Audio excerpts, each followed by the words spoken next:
Yeah, but I would say that if the Feds are going to do something, they're probably going to have to stay away until they want.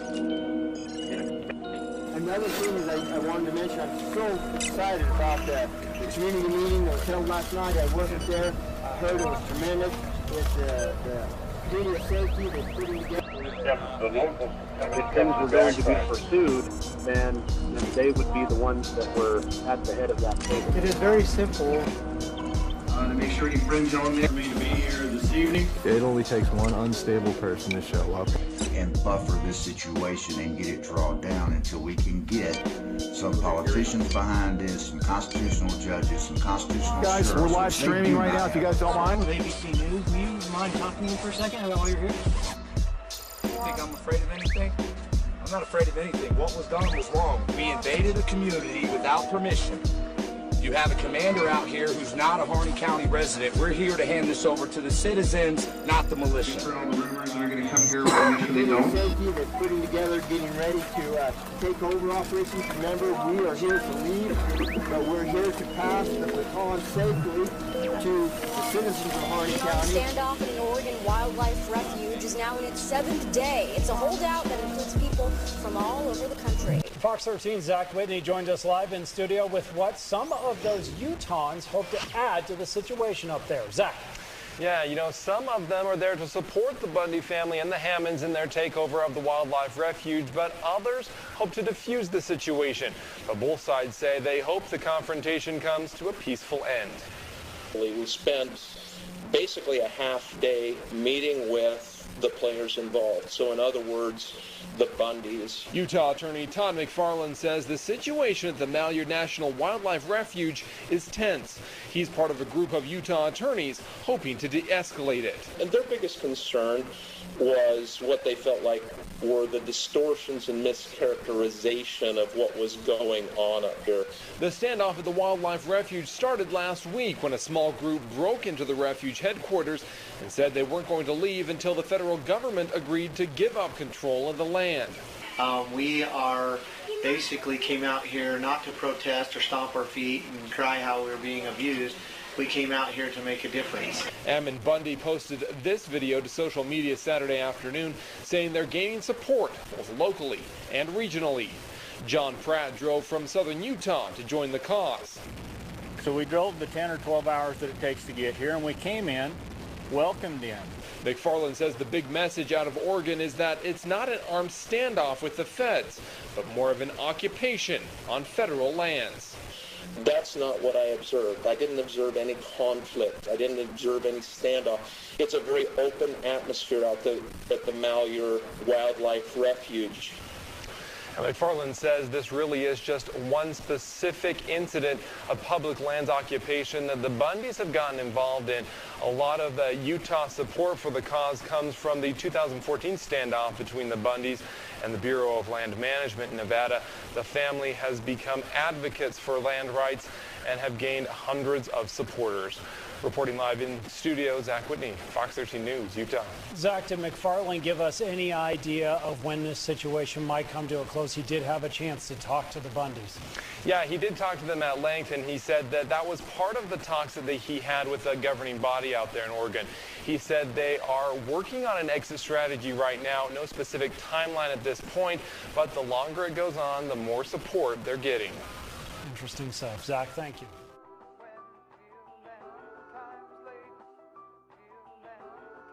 The question was, what is our objective, and why are we here? And maybe I could just use a parable of the Good Shepherd. You know, in the parable of the Good Shepherd left the 99 and went out to rescue the one. We are here because there is a strong coalition, but a small coalition of ranchers that have asked for our help. This doesn't get out to the media, but they usually come to us at night, and now they're getting brave enough to come during the day. But for the first several days at night, we spent all the nights sitting and talking to these ranchers coming to hear us, to express their concerns. And what has been is the most common theme is that if we stand up, then we'll have reprisals against us and our ranch like the Hammonds are getting against their ranch. And the concern is if we stand up and try to exert, you know, some independence and some freedom upon our own ranches, and will you guys leave us? Will you abandon us? If we stand up and then when things get really hard, will you run away, and then will we lose our ranches like the rest of the ranchers that have lost theirs? So real concerns is their livelihood, it's their heritage. And so there's a fear because of what has happened over the decades and what has happened just now with the Hammond family thrown back in prison. And so back to the parable of the one. We do not live in a democracy. We live in a republic wherein the rights of the individual are protected against the tyranny of the majority. A democracy, the simplest definition of democracy, is two wolves and a lamb sitting down trying to decide what is for dinner. And so this coalition of ranchers from this community are like that sheep, and you have the wolves wanting to control that sheep.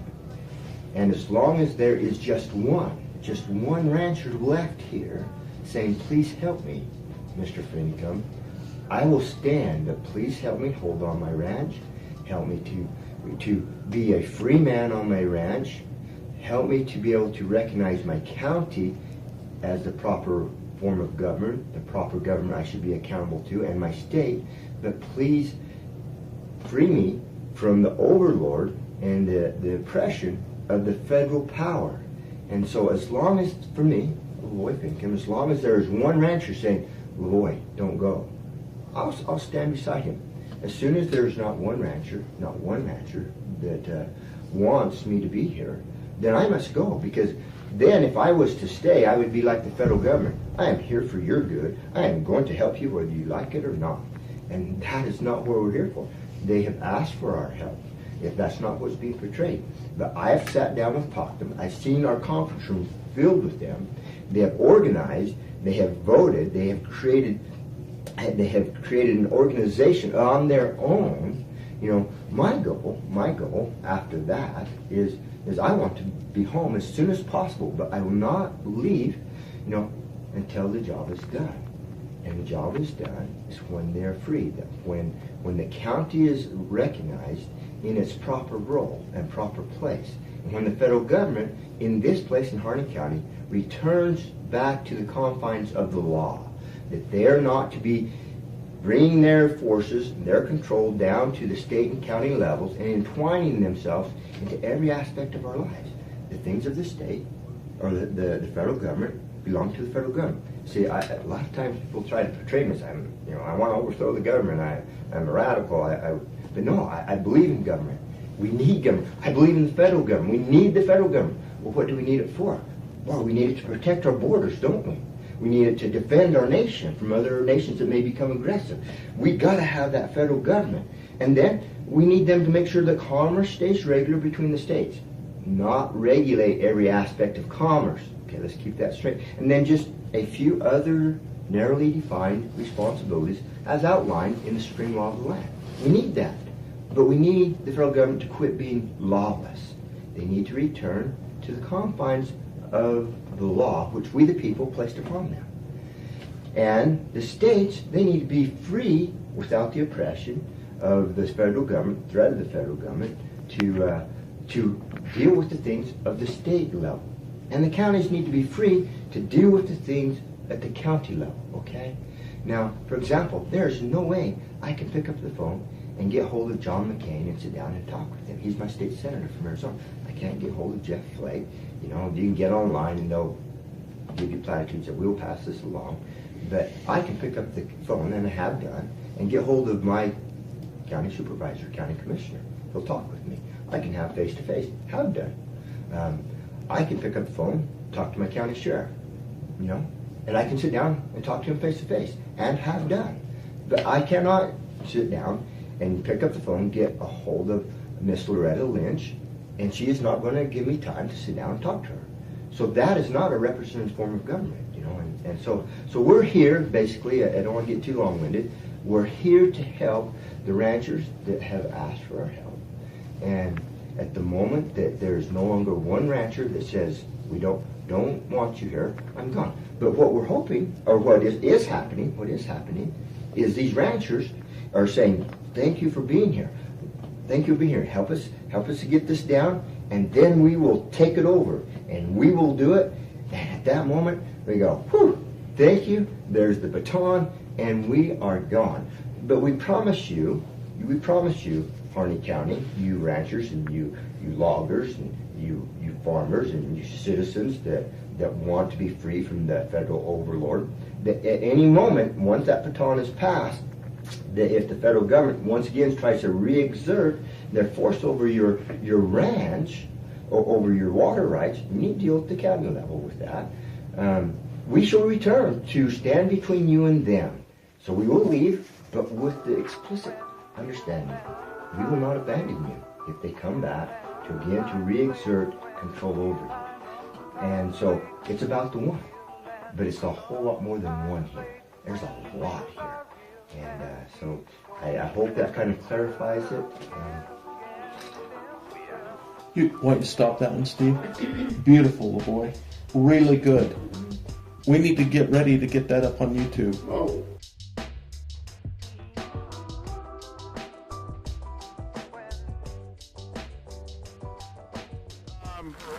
People that have been remotely trying to analyze everything that's going on the ground here, okay? And I'm going to say that, if not intentionally, okay? And then they're regurgitating it, helping the establishment that's trying to bust this thing apart. This is what I've known and trusted. I've actually called me out saying that it was very inappropriate for me to call for me.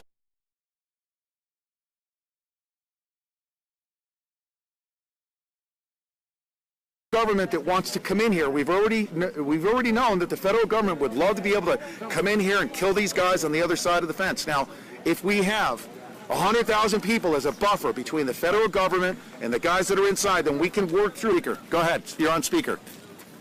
With that, I want to add the 3%ers and the PPN have already changed their position. I already knew that they would. It was already in the talks. They just had to organize and plan appropriately and responsibly for their people. It's a huge organization.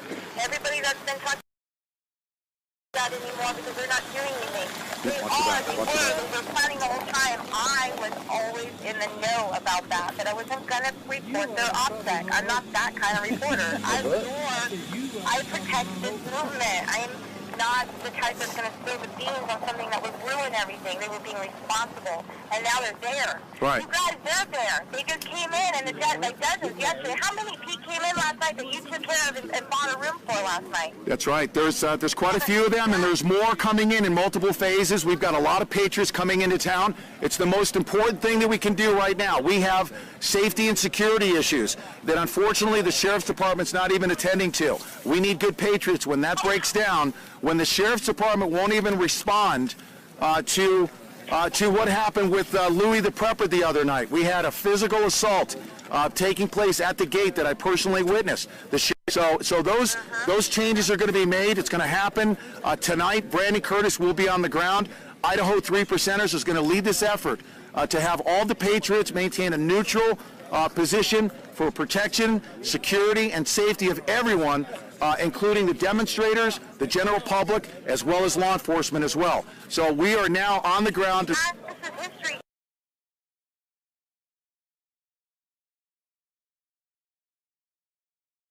Yeah, we're going to go there. Absolutely. Hey, hold on. Because this is helping the people, the innocent victims that are victims of tyrannical government, corrupt tactics that have been used against them, and we need to protect these people from that. Now, everybody's talking about part of the community that doesn't want us there, and part of the community does. Yes, there are people that don't want us there. I can tell you right now, most of those people are friends with very political correct types. They're government workers and employees of the BLM. My daughter's running around her the large portion, with the other kids. The people that have been oppressed the people that are being under attack, and they're telling their stories. Get online and search for their stories. Peace and I feel Joy safe has been if I did. featuring each individual story as they come to him. They are under attack. They need us, and they want us. Here than I And the do out bigger there. their kids, the safer their voices, and the louder their voices. We are the microphone for that voice. So That's right. There's a protection barrier going on, and if you are providing them, by being there, you are providing them safety to speak for themselves. Yeah. They needed us. Yeah. They needed us. They wouldn't even be, nothing would be even, they wouldn't have gone on the Congress floor to talk about these issues at hand if That's this right. didn't happen. That's right. Yeah, I hope even Congressman Walden is following. I mean, I've been hearing, actually, LaVoy Finicum's family came to me and thanked us, okay? I say us, our stream. I mean, I talked to you earlier. This stream, the independent media, okay, and having this stream through us has been such a vital conduit of supplying the public with information. The family of LaVoy Finicum came to me and said that this was literally the only way that they knew that their father was safe. Okay, this is how vital our work is, and I need to tell you guys, I haven't really been pushing too hard. We've literally shelled out thousands of dollars to make sure that we can bring the truth to you guys from our transportation, our fuel costs, our lodging, and also on top of that, we're also helping some of the other guys that have been coming into the hotel. We need your support. Go to, and this is why we need your support. Our message is not brought to you by Viagra, okay? The mainstream media has the luxury of having millions and millions of dollars support their message, and of course they can only tell you a portion of the truth because by our viewers. I want you to go to thepizzaandchillishow.com/donate, make a contribution, and let's grow this thing. Let's keep it going. It's literally costing me $200 a day just for streaming alone. $200 a day for streaming. It's really, really important that we get your support. Now, I want to thank each and every supporter that's already contributed. Thank you so much. You've kept us. Please go to thepizzaandchillishow.com/donate. Our PayPal account is peter@petersantilli.com. And now is the time. And you guys, this isn't just a quote-unquote fundraising. This is where we, the people, come together and say, you know what? This is our independent media outlet. We, the people, will support this thing, and we'll keep the truth flowing, right? That's right. That's right. And I want to confirm on the ground when I was there, and you were there days prior, and I saw the evidence of your contribution to that community days prior and to those coming into town, and how you welcome every single one. You act like the host. You know, you're not just some independent reporter trying to get the truth out, which is, by the way, a big deal, but you've been hosting people. All right. No, I got her. Through blizzards, and they were able to get here this morning, and this is what this is about: undue pressure. And having said, turn the time over to my good friend Ammon. He's going to speak just a little bit, and then he's going to introduce just two people who will say a few words, and then at the end, Ammon will take questions. Thank you. Excuse me, before we get into any of that and have worked to communicate what we are doing here, which is many of you, and also those who have stood up and understood what's really going on here. I would like to thank the Pacific Patriots Network, PPN, for their stalwartness in making sure that we're protected from without, for the Oregon Constitutional Guard, for the Oregon 3%ers, for the Idaho 3%ers. We thank you for your diligent actions in making sure that we are. I would like to answer the question of why we are here. And it is very simple. It is when we see our neighbor abused, we have a choice to ignore or to not get involved or to love them enough to stand in their defense, to stand for them in the way that you know. And that is what has happened here. We saw a neighbor that was being abused, that we understood what was happening to them was not right. And we felt in our hearts that we were to act. We were to try to get educated and try to assist them in whatever manner we could. And when we came over to do that, we saw even greater abuses than we even originally understood. And we also began to see that what happened to them is also happening to other members of the community and of the county surrounding. That what is happening to them is only a symptom of a greater problem. And in an effort to bring that problem to light, in an effort to protect and try to make right many of the wrongs that are happening, we acted. And we are not in the least bit ashamed of the actions that we have taken. We understand them to be correct. We understand them to be lawful, and we understand them to be necessary after we have exhausted all prudent measures. And what are we to do when the last line of defense, the sheriff, has ignored all petitions? Are the people to allow it to happen anyway?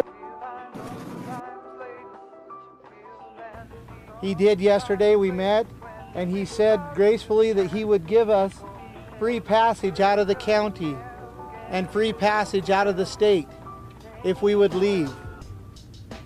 And I can only say that this to him: we will take that offer, but not yet. They're not all alone. How can they get away with what they do? Most people are like, maybe this has nothing to do with justice. It's all about the judicial. Okay, No. You're giving them power. Yeah. Is that your drone? They don't think. And a lawyer doesn't want to do it. And we will go out of this state and out of this county as free men. In the county for protection. These men stand there and say, "Sir, the safety committee can do an emergency." So you can just put a band. I had a round go through a magazine, and a lot of us here have been and we have a constitutional guarantee in this nation. I do have respect for him. I have respect for his position, and I hope that he will make the right decision and stand for the people of Harney County in defense of them as he took an oath to do. I think so. Thanks.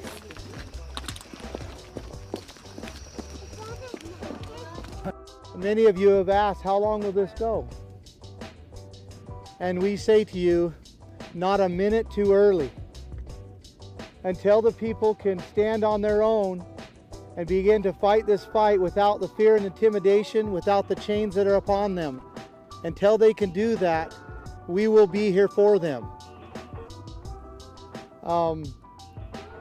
In answer to the sheriff in our conversations, I first want to say that I have a lot of empathy for the sheriff. He's not in an easy position. He is being pushed from above, from those who are trying to suppress this. He is being highly influenced by them, and then he also has a division in his community. Those that understand and want things to be changed, those that understand why we did what we did, and those who may not fully understand that. So he is in a difficult position. He did yesterday, we met, and he said gracefully that he would give us free passage out of the county and free passage out of the state if we would leave. And I can only say that this to him: we will take that offer, but not yet. To learn anything from it. How practical? Do you have a specific list of demands that need to be met before you do choose to go home? No, it'll be simply when the people are ready to stand for themselves, which they are doing now. There will be no need for us to be here, and we will go home. You just said that they...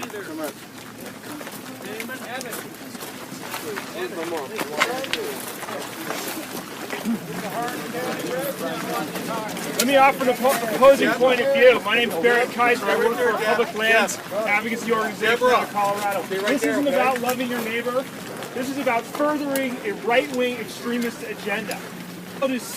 We all want a peaceful resolution. Well, I don't care about him. Of course. What has exactly happened since the Bundys pulled this stunt last time at their ranch? Absolutely nothing. To add to that, they owe me and you and you and you $1 million in taxpayer money. Tell me, do you work for the Obama administration, sir? No, they shouldn't just go home. They should go to jail. You shouldn't be allowed to exploit a ranching family, hijack an entire community. Let me express my rights. Let me express my rights. For exercising their rights as Who's going to charge the government for burning out ranches? Can we have your name, please? Who's going to stand up for the ranch? How about You shouldn't be able to steal a refuge. Can I have your name? Threaten violence, all in a self-aggrandizing perversion of what you think the Constitution actually means. Special Forces medic who is responsible for the evac. Some are and called Jade Helm 15. While the military says it's just training soldiers for the realities of war, critics say the Army is preparing for modern-day martial law.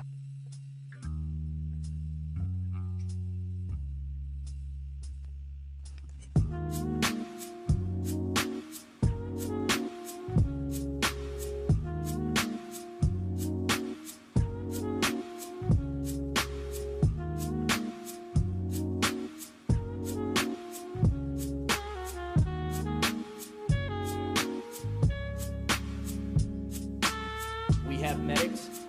Each Special Forces detachment has... This isn't about loving your neighbor. This is about furthering extremist agenda.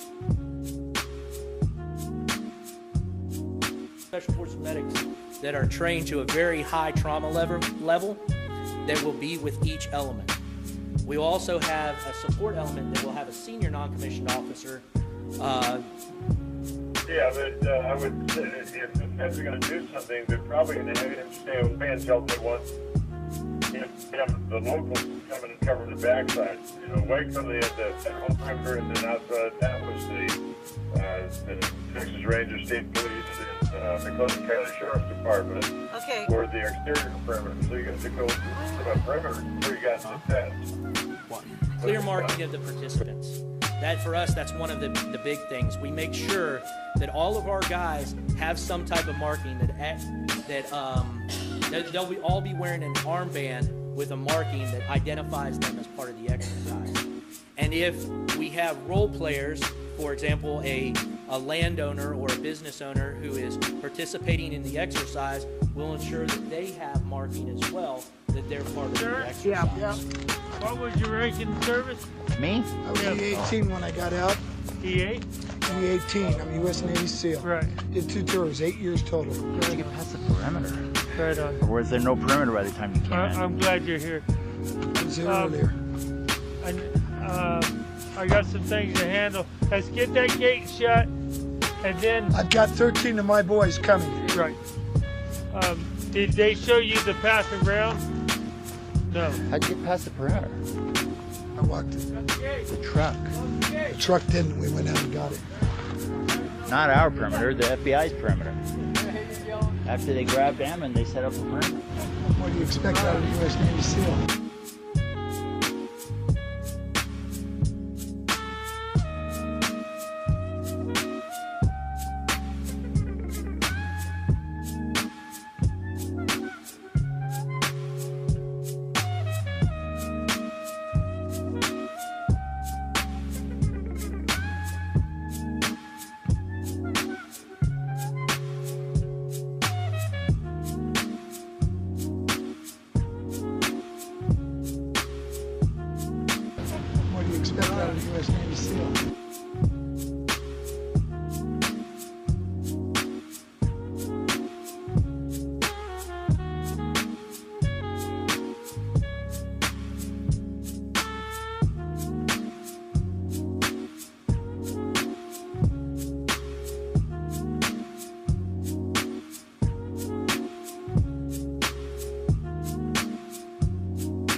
As a matter of fact, we were our member there on the refuge was able to negotiate with the FBI after the shooting.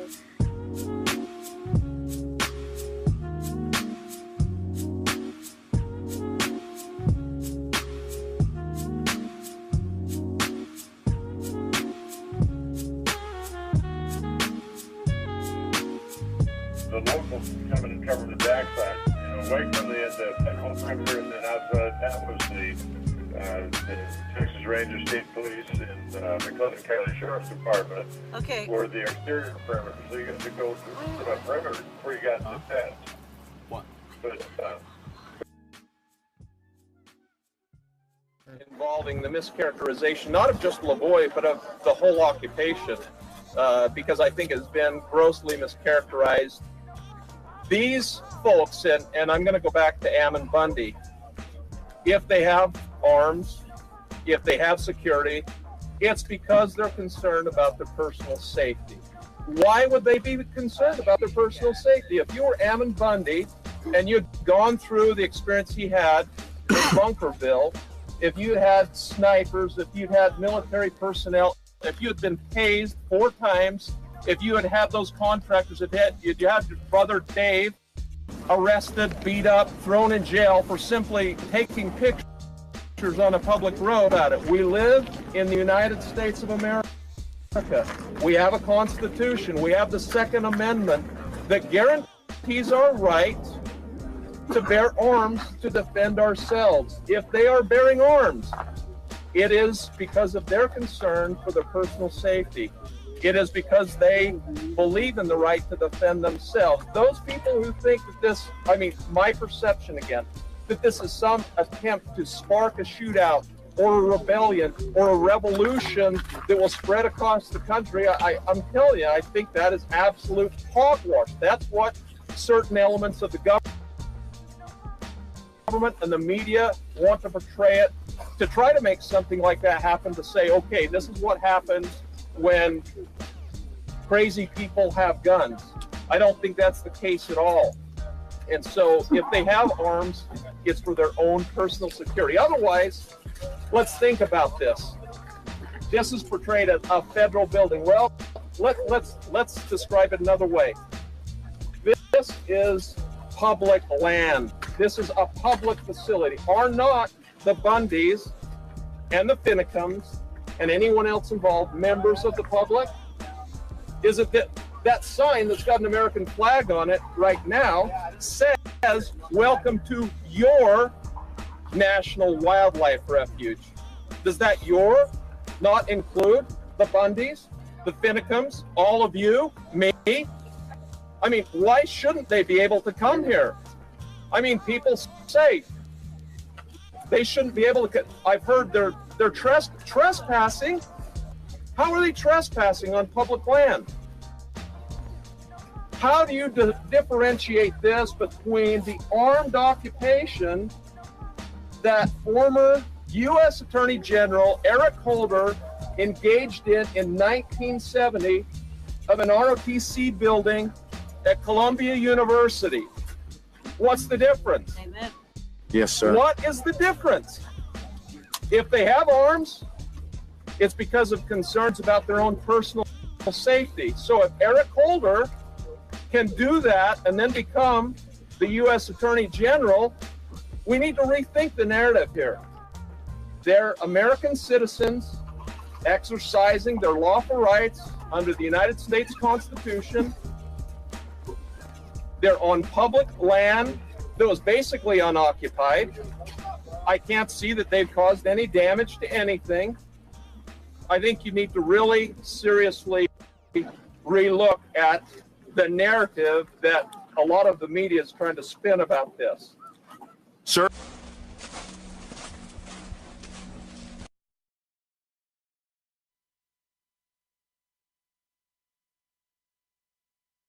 Can you imagine that? You guys, listen to this. Okay, say that again. Listen to this, Mo. Did you hear this? A friend of mine. Give your name. If you're a rancher here locally. My name is Dwayne Ferlano, local resident. Live here, work here. A friend of mine from Iraq called me on the phone this morning because he was watching Pete's show and saw me on camera yesterday. Wow. Just wanted to make sure everything was all right and wished he was here with us. Wow, that is so awesome. Now listen, here's hey Mo, listen, let me continue on here, and I'll call you back as soon as we get a break in the action here. But listen, I also want to remind everybody, I've spoken to local community members. The public there we can get. What is the safety committee meeting? What is this going to accomplish? What the point of it is to express ideas of the county residents on how the county residents can manage the resources legally and peacefully. That's the purpose of the meeting. That's right. Okay, now listen, there's a lot of people out there that are afraid to go out in public, okay? You can observe a meeting like that without any fear or retaliation. Show up, your presence alone, you don't even need that fear and to cause them to stay home. I want you to push past that, and I want you to realize that the tide is turning, that the covert means that the FBI has been employing to cause fear in the population, even among the sheriff's department. They're doing it to the sheriff himself. They're sending the sheriff emails, issuing threats. We don't issue threats to any sheriff, okay? That comes from the freaking FBI to cause him to cower in fear and to submit to their protection and security. You need to put that sheriff as the highest law enforcement authority within that county, period. He can tell the president to vacate the county if he decides to do that. Will he do that? Well, obviously that's not a good political move, but he has that authority to do that. The Committee of Safety meeting, come out to that Committee of Safety meeting. Even if you have been suffering from that fear that the FBI and the federal authorities have been propagating out there. Stand with your presence. It's going to be a priceless presence just by you being there. Committee of Safety meeting is going to be at the Senior Citizen Center tonight. We also want you to know that this stream on, and this is their only means by which. Hey guys, how are you? See, we got ranchers coming in all the time, you guys. Okay, ranchers coming in all the time, and so we're going to get educated about what our true constitutional powers are. Okay, this is an amazing moment in American history. I'm going to have, by the way, just to let you know before we get started here, I'm going to say this. I've stood with Captain O throughout this entire thing, dating all the way back to the moment in which I said, federal buildings, I don't do federal buildings. I told you that. We've spoken of this. But Captain O has been working very diligently for this moment today where we've got boots on the ground. Okay, groups all across the country. Getting the message across. We have the Committee of Safety going on, like you said, at the Senior Center, working with the Bundys, working with law enforcement, working with everybody in the community to make sure that this is going to turn out to be the most positive thing that can happen. You know, there's some people out here that they didn't agree with the tactics, but they definitely agreed with the message. I'm one of those people that agrees with that message. Mm-hmm. Anybody who stands for the Constitution or freedom, absolutely, we're gonna stand right behind them in their message. But at the same time, we need to make sure that this turns out, you know, it's safely and you know, as best as it can. So. That's right, and constitutionally. And they started with an agenda, and everyone in the community was not notified of it. Our job is to notify the community. Our job is to get their blessing. We have the blessing from Harney County residents who contacted Veterans on Patrol.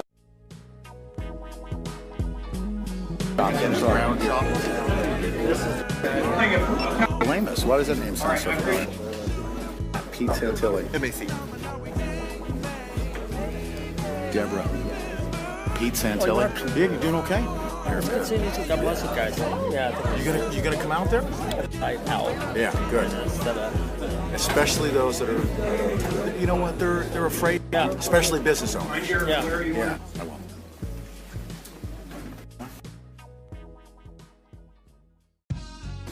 It's an honor for me to be here this evening.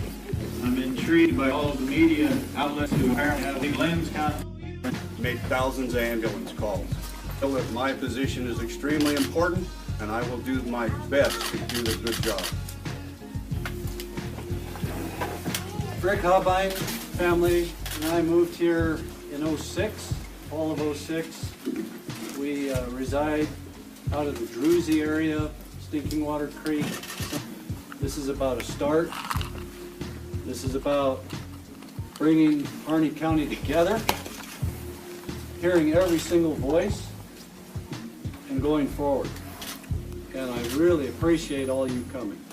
And I really appreciate how it has brought Harney County together in a fashion. Not all of it positive, but I'd say 90% of it's been positive. And I'm really excited about where we're headed.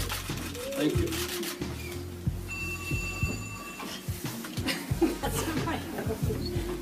I'm Melody Molt. I've been living in Burns on and off all my life. Went away to Alaska to college, Africa to do some studies, but ended up right back here. My husband Louie and I raised 2 boys here, so this is home. I care about this place. I care about the people. I have a town job, so the family can keep farming, ranching.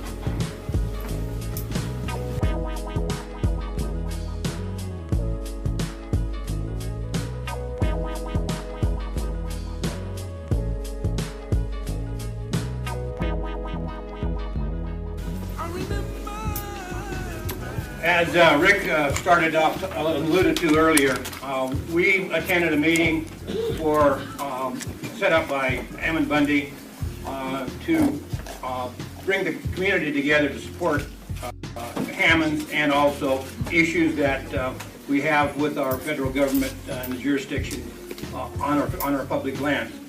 So we showed up there basically thinking that was, we all had the same idea that these issues were out there and we needed to do something about them, but right in our face was the fact that one of our closest friends and neighbors was going off to prison with his son in a fashion that we thought showed no justice to that family. So when the time came, the group that was there, 70 to 80 people, decided that we should have a committee to speak for the community in these kinds of issues and see if we couldn't head these things off before they got to the crisis situation and deal with them from behind. We'd rather be out in front of these issues. So we started being nominated. There were 7 of us nominated. One decided that it wasn't for him. The 6 of us that were nominated were voted in by that group as basically an executive committee for the Committee of Safety for Harney County. We have since that time, and that's not been very long. Sometimes we're going to have to agree to disagree.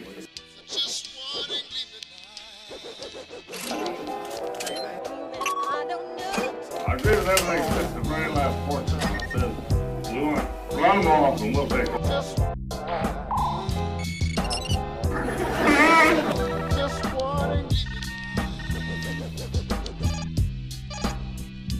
And the way it has occurred, but it has occurred. So,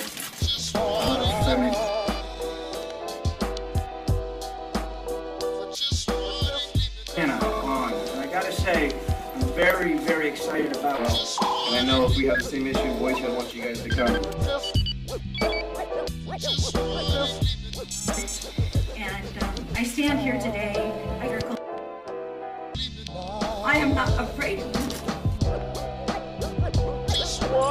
That the sheriff is the top law. This is you. Okay. So I got lots of time to say.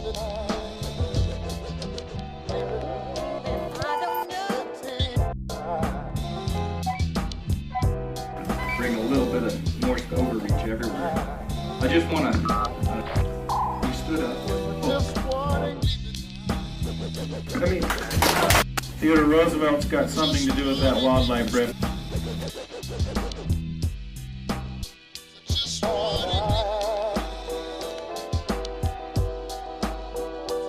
To take the lead on this issue, and we got some people. I wanted to speak to you guys a little bit. First of all, I want to say thank you for what you guys are doing. It takes great courage. Thank you very much. Keep it up. I want to speak to you a little bit about our presence in town. I have received phone calls, emails off our website, all kinds of questions asking what we're here. Hearing a lot of reference to militias and things like that. We are going to have a presence in town over the next week just to make sure and ensure the safety both of your community with all the attention that it's getting, and as well as the individuals up at the refuge. What that looks like is we'll be a safety buffer, if you will, to make sure any fringe element type patriots, if you will, if you guys heard all the rumors that are going to come here, we're going to make sure they don't. We're building relationships with the community here. A lot of you have seen us around over the last 2 weeks, am I right? So we want to make sure we maintain the communication with this committee as well as your citizens. And I'm from Boise, Idaho, so I'm just down the road, so this affects me as well. And I know if we have the same issue in Boise, I want you guys to come. But I don't want you to be afraid of the presence you see us here. We're all family people, God-fearing people, whatever you want to say, but we're just like you, no different. My organization is actually not a militia, so I want to spell that right now. So I hear that term thrown out a lot. We're just community members as well, right down the road. So don't be afraid of us, okay? We're here for a purpose, and that's to protect your community as well as the gentleman up at the refuge. Any questions on that? No. Okay, perfect. Thank you for doing what you've done. I've had the opportunity to go to a lot of meetings, and there's a lot of energy here right now. 2 weeks from now, there's not going to be the energy. How are you going to maintain? Best of luck to the committee. I'll be there for you. Anything you need, let me know, Tim. County welcome and thank you to him. Up with me at that committee and are working on this.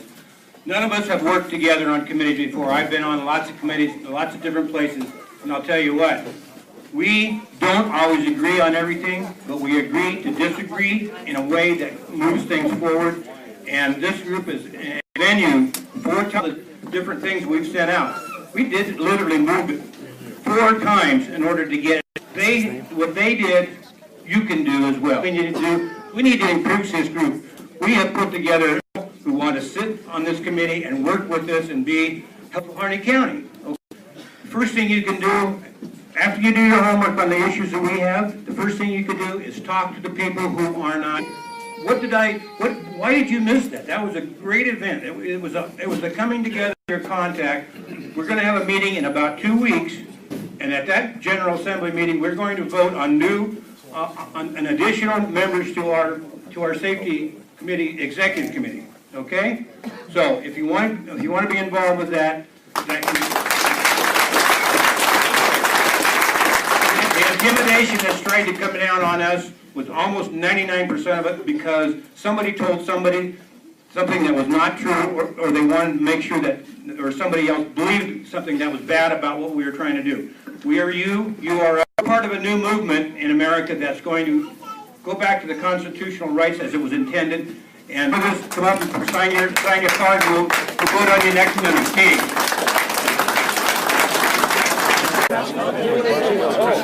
Yeah, let's sit down with those guys. Okay.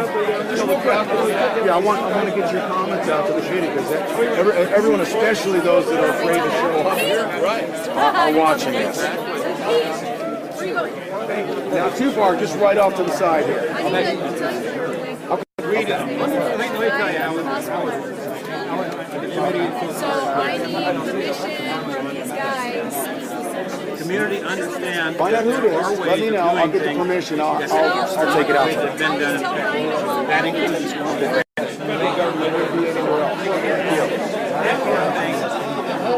I think we're okay. My signal is weird inside here. Okay. Sir, if you don't mind, here, hold on a second. Let me back up just a little bit. Okay. All right. Let everyone know your name. Everyone's very interested in the world. You came out from Utah, obviously very passionate about land issues. Utah, as you said, is really important.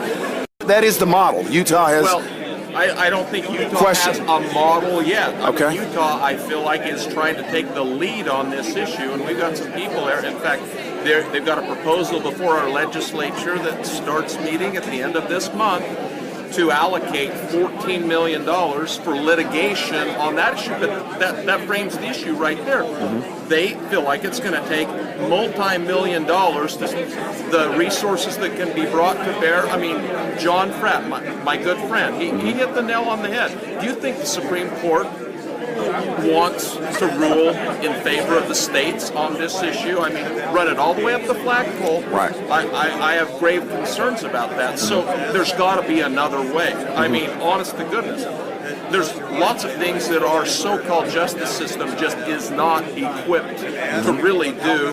From federal intervention. Well, again, there's a role for the federal government. Let's be clear about this.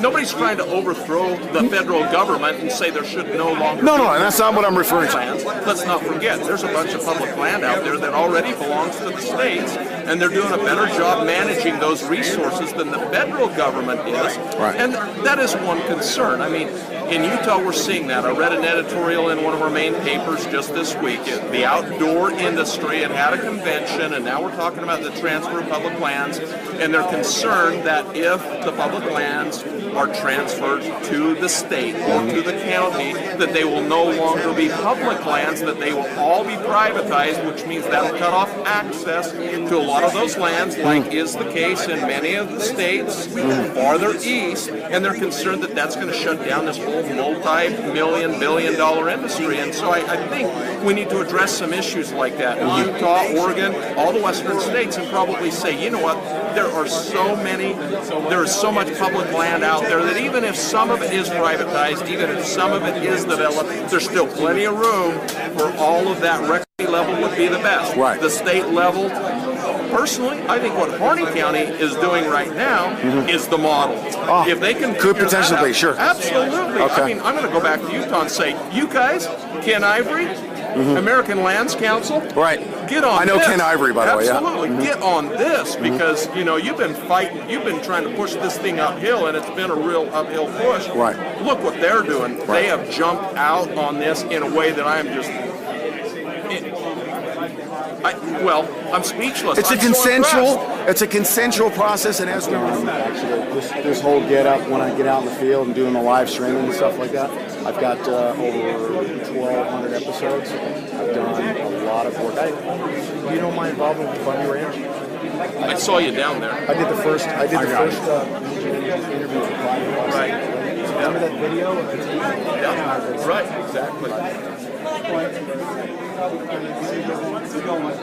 In fact, I went back and refreshed my recollection of that. What happened to Hammond, in one of my comments that I've been making. Yeah, I'd like to bring you on my show for a regular interview. Yep. Okay, sir. Okay. No. Oh, absolutely not. I'd like you to tell those guys out of the refuge, and I'm going out there myself to tell them not to do this. Not good job. Yeah, I will relay that. I will relay that.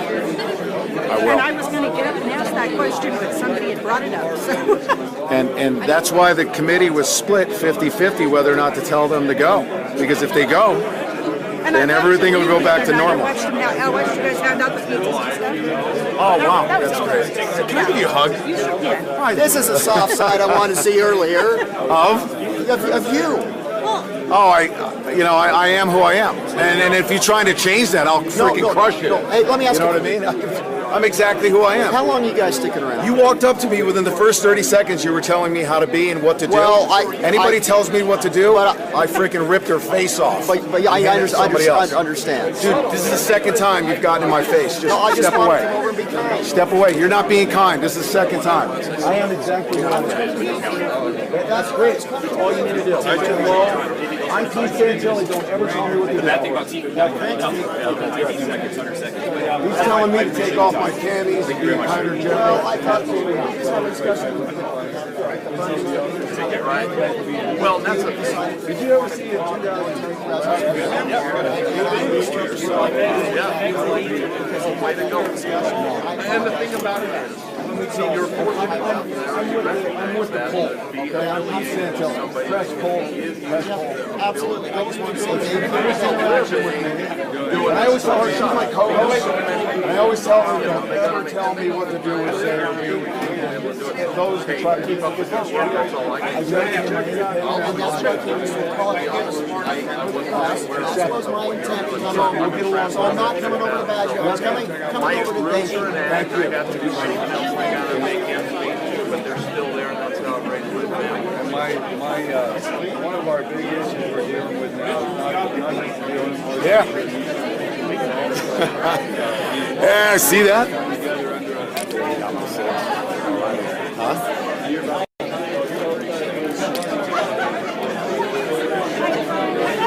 What kind of date were you?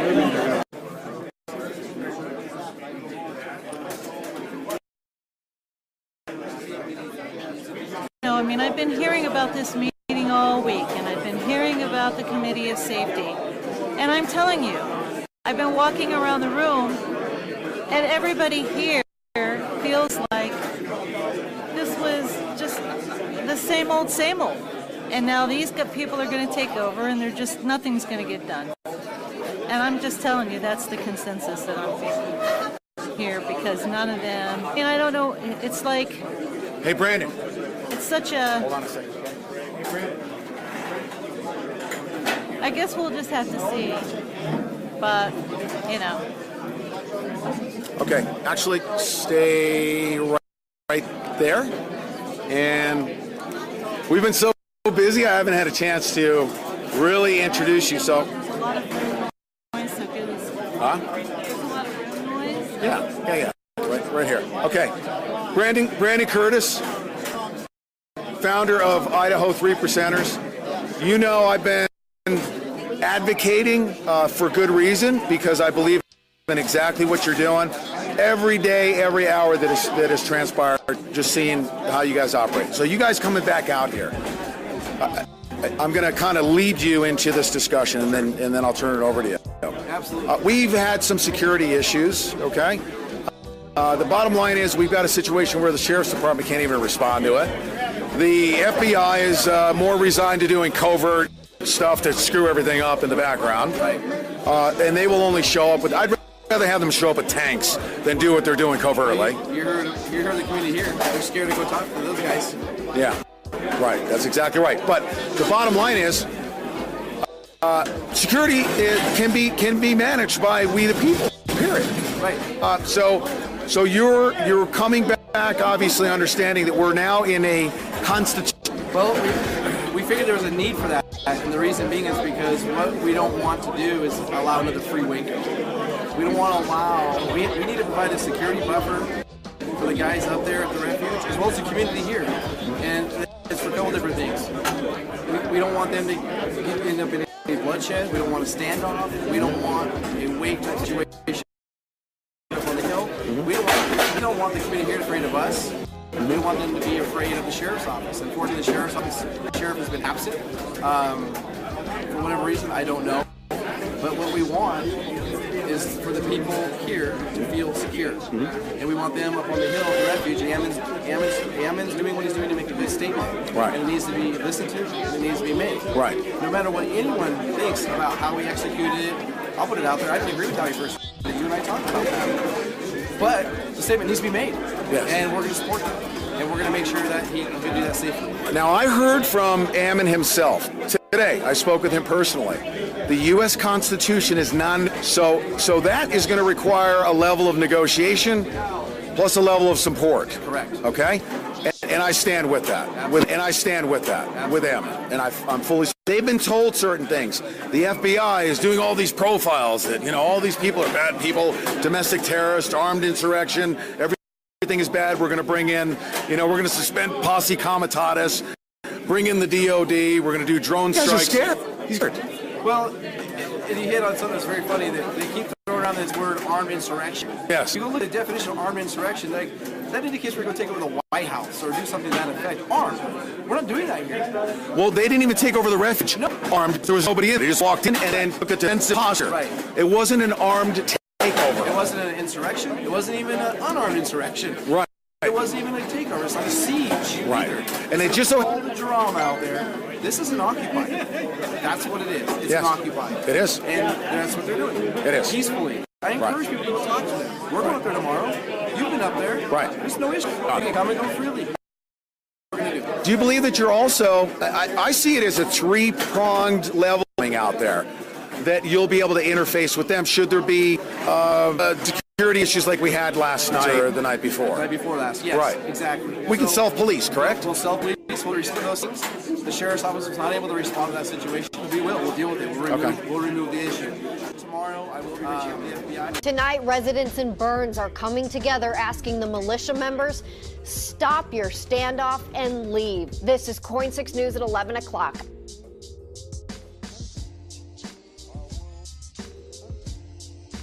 Tonight, residents in Burns are coming together asking the militia members, stop stop your standoff and leave. This is Coin 6 News at 11 o'clock. I'm Jennifer Hoff. I'm Jeff Gianola, and while they want the militia to leave, they agree. They want to return federal lands to the county and its locals. Tonight's meeting was packed, drawing roars of applause. Our Cole Miller with the latest from Burns tonight. It's quiet here now, but earlier it was much different. This committee says that returning the land to the people who live here would be a huge economic benefit. It also sent a letter to that militia saying it's thankful for the message it's created, but that it's time to go home. The journey of 1,000 miles begins with one step. That was the theme tonight, a quote from a 6th century Chinese philosopher, as a crowd filled the senior center in Burns to hear from the Harney County Committee of Safety. It should be noted, however, the group is not affiliated with the county itself. It's a committee less than a month old with a few goals. Tim K. Smith is a member. One was to show support for the Hammond family. 2 was to develop a plan to benefit the economic betterment of Harney County through land management. The committee wants to see portions of federal land turned over to the county and its people. He says by switching hands, industries like timber and grazing could provide millions to the county. There are so many federal regulations that accrue to federal land. It's an idea many are on board with, an idea many spoke in favor of taking turns at the podium. And I think it'll be better for the food producers, the food consumers, the hunters, the environmentalists, the species that live on the land. I think this would be a win for everybody. I agree with 90% of what I heard, and I just want to see it keep going forward. As for the militia takeover at the Malheur National Wildlife Refuge, some believe they should stay, but the committee as a whole delivered a note to Eamon Bundy asking him to leave. We have to thank him for that, but we think now we've got it to the point where it's probably time for him to go home. Moving forward, this committee says it knows it has a lot of hurdles and challenges ahead. It says it's working with lawyers to help get the ball rolling and the groundwork laid. Meanwhile, it's urging folks who attended the meeting tonight to reach out to their elected officials. In Burns, Cole Miller, Coin 6 News.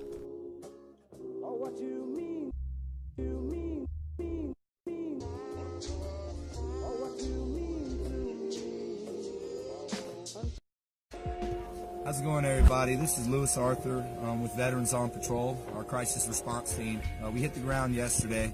I'm not going to go into everything that's taken place. I'll just go ahead and state some facts that we know right now. While I was out in the community, Eamon Bundy and his brother came over here to our camp, which we set up outside of their establishment. And when I returned, I polled 22 individuals in the community, including businesses. I found 3 individuals who said they support this operation the way it's being ran. 3 out of 22. I found 17 individuals who want to have their lands taken back, but they don't want it to happen this way with outsiders coming into their neighborhood.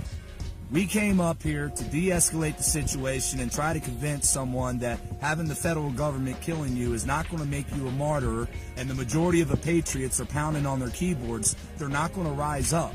And I know you're going to end up watching this video, so I'm going to tell you again, you won't be a martyr. So if you do it, the only one that loses is your family and your children. So why don't you think about that for a second? Really consider. You've been screaming for help, and how many people have came out here? Now, we mobilized a crisis response team. We didn't bring weapons and ammunition. We bought food, water, and medical equipment.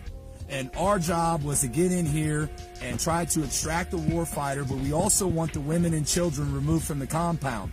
When the Founding Fathers marched on tyranny, they didn't take their wives and children with them into battle.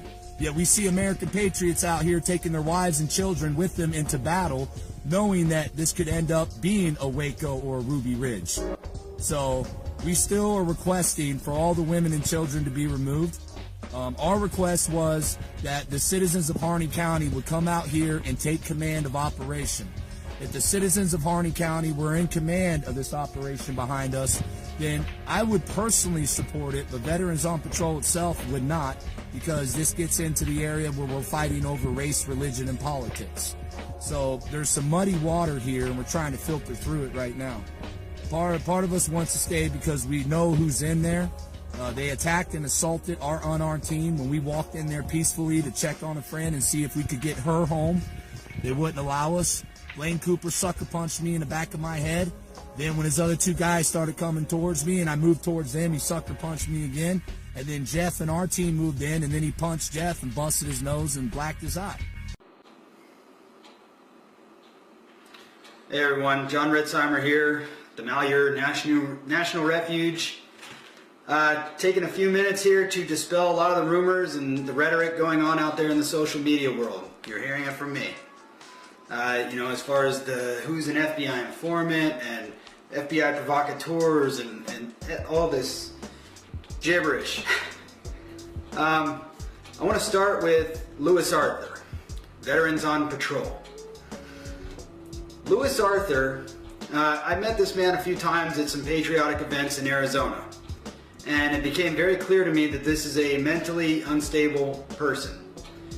Somehow or another, this man got my phone number at one point in time, and I received a phone call from him once at 11 o'clock at night, and freaking out like, John, you need to come down to Tucson. They're supposed to be building a Walmart, but it's not going to be a Walmart. They're going to be towers here, and these are observation towers, and they're going to put us in these prison camps. And, woke me from my sleep, and I was like, who is this? And he's like, is this John Ritzheimer? I said, yes. Well, this is Louis Arthur. You got to get down here and help me, man. We got to destroy their construction site. We got to put a stop to this. And I said, Louis, I'm going to go back to bed now. Please don't ever call me again. And I hadn't heard from him. Then he pops up doing Veterans on Patrol. And I start seeing some good things come from it. Louis Arthur is not a veteran. I went down there to go see what was going on with Veterans on Patrol. When I went down there, and this is not saying when any other person was down there, but when I went down there, I was the only veteran there. Good things were happening. They were getting homeless veterans off the street. I had heard of 3 that were turned over to the VA. They were passing out water. They were doing good things. I still questioned Louis's motives when he started this, knowing his mental illness or if he's on drugs or what. I don't know if he's schizophrenic and needs medication or what. But good things were happening. However, he was riding the coattails in the name of veterans. It would be better said civilians out patrolling, gathering homeless people and bringing them together and providing them shelter and chow and everything. Again, it's great, it's good, it was a noble thing. But I'm questioning whether or not this Louis Arthur is perhaps a homeless person and has found a way to develop this guise using the name veteran for Veterans on Patrol to get people to sympathize with him and donate to them so that he can have shelters and food and everything brought to him. And he doesn't have to. So again, people, if you just think you know Louis Arthur from social media, you do not know Louis Arthur. Also, any individual that was at the Bundy Ranch can tell you about what this man had done at the Bundy Ranch standoff. Things as far as taking chalk and going around reporters and chalking on the ground all around them and saying, this is so my snipers don't take you out. Now, I think one of the reasons why they're not doing anything is because we told our forces on the outside, and he says explicitly, if someone gets shot or killed out here, until we figure out what's wrong and who's putting forward these false plans, then we're going to mobilize in defense of our patriots out here. We will do that, and they are understanding that. Yes, because we're not here and they don't know everywhere we are, that's kind of holding them at bay. And there is an agreement that we don't want any escalation whatsoever. We don't want this. But we won't cut the supply lines for food and medical equipment for the protesters and stuff out here. Any more tactical equipment, communications, anything like that is not going to be delivered by the people anymore. We've frozen all those lines until we know exactly what's going on and we make sure our militias are not being set up. Okay? Remember, we can't de-escalate it and make sure it's...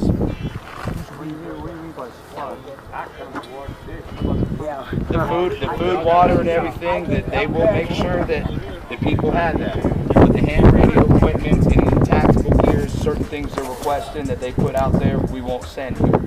And we never sent firearms and munitions anyways. Remember, we came with humanitarian aid, so that's not going to be an issue. If they can still get those, then we've never been involved in that. But for the bodies, if they're telling you a bunch of people are coming, well, There's no one on our side that's going to come until we know what Ryan Payne's agenda is. Nobody. Until we have full clarification of what's going on. Because we don't want to have anyone here. I understand. So, but my question is, why are law enforcement here? Law enforcement is here to make sure that I can come get my personal property, my brother's property, and that there's no... Yeah, and that's including those radios? And that is just, that's just including those equipment, all the food, water, medical equipment. I don't see any of the camping gear and stuff. We were going to take that and give it to the protesters. But my personal gears, my bug out bags, my tactical equipment, my brother's bug out bag, tactical equipment. If it's not here, it's been stolen or damaged. We're not going to press charges. I want to understand I can tell you that no one here even knows who this man is. Yeah, I don't know. No one here even knows. Never seen him before. Only a couple of us. Yeah. Several of us came in. He's been here, so he knows from day one, so he understands. Good.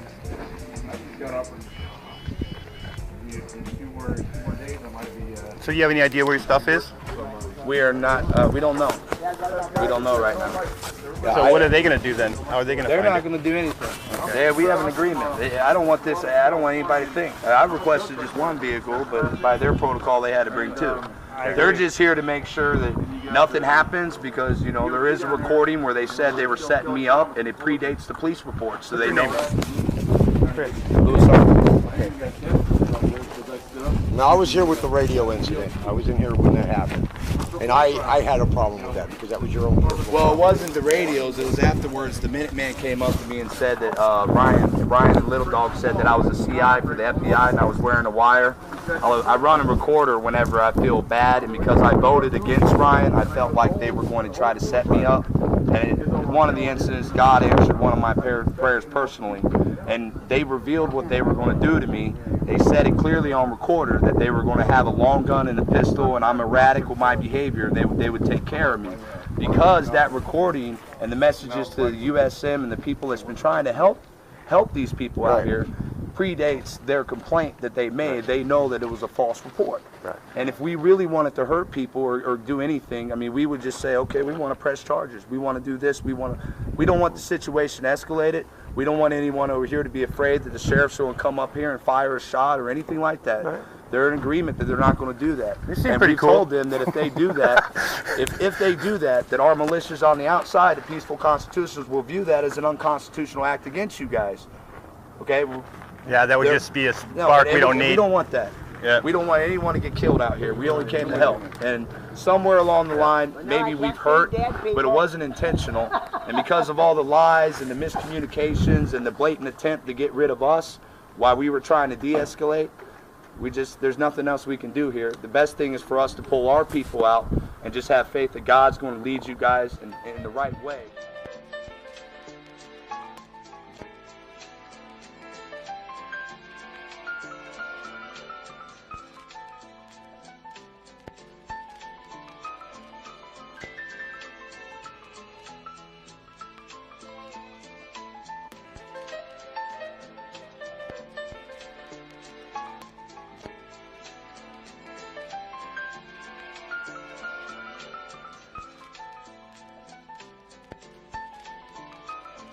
If I'll break an ankle on the ice, you know, or God forbid something much worse, whatever medical assistance they have there, I understand they have one Army 11 Bravo combat medic who can help out. At least he can.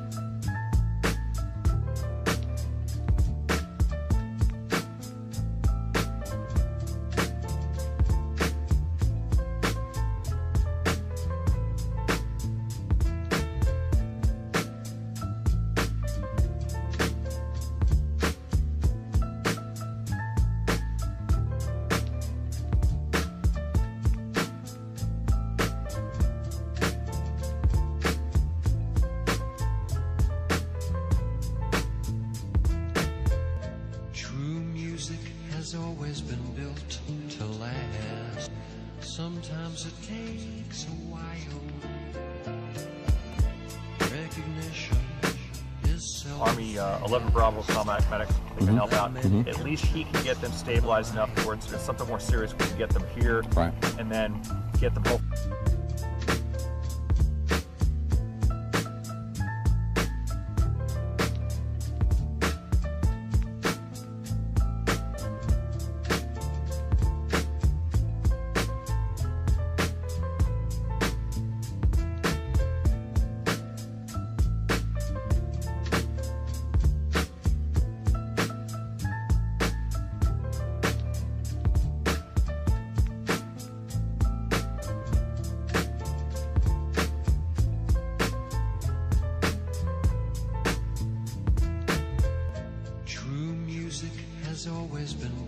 meant to last. Sometimes it takes a while. Recognition is seldom fast. There are many inches in a mile.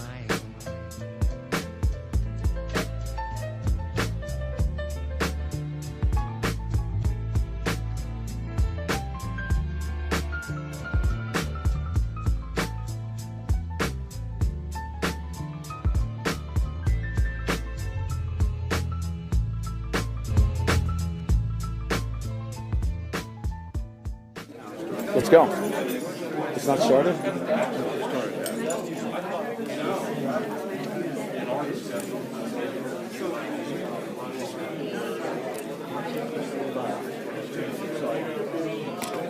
You caught me off guard. I wanted to make sure I got that person's name again. Rodney. Rodney. Okay, that Rodney. Oh, okay, good. Fantastic. Good. I'll take care of it. What? For what? What? Just having a package delivered out there. Oh, yeah.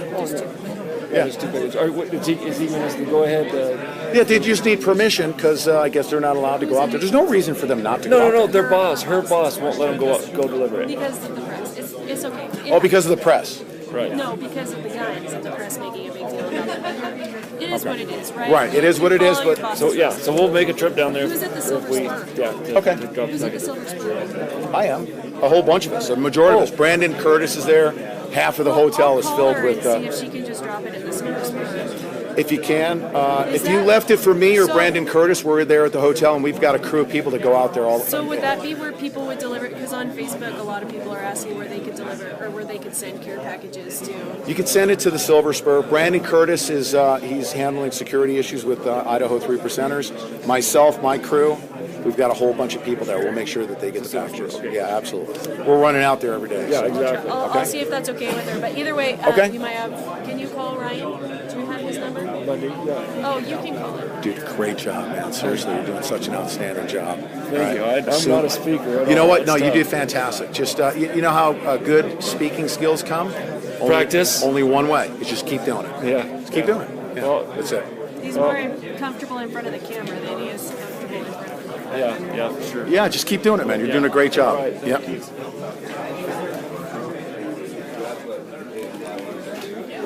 Correct? We'll self-police. We'll respond to those things. The sheriff's office was not able to respond to that situation. We will. We'll deal with it. We'll remove the issue. Tomorrow, I will be reaching out to the FBI to sit down with them to start those discussions. That's going to be vital. That's going to be important. Okay. We need to do that. They need to understand the roles of everybody here. They need to understand the rules and the role of engagement and what we expect from them because all the eyes are on them. Right. The media being here like yourself shows the world what's transpiring, and they need to act accordingly. Can you do me a favor when you sit down with them? Yes. This is just a Santilli request, okay?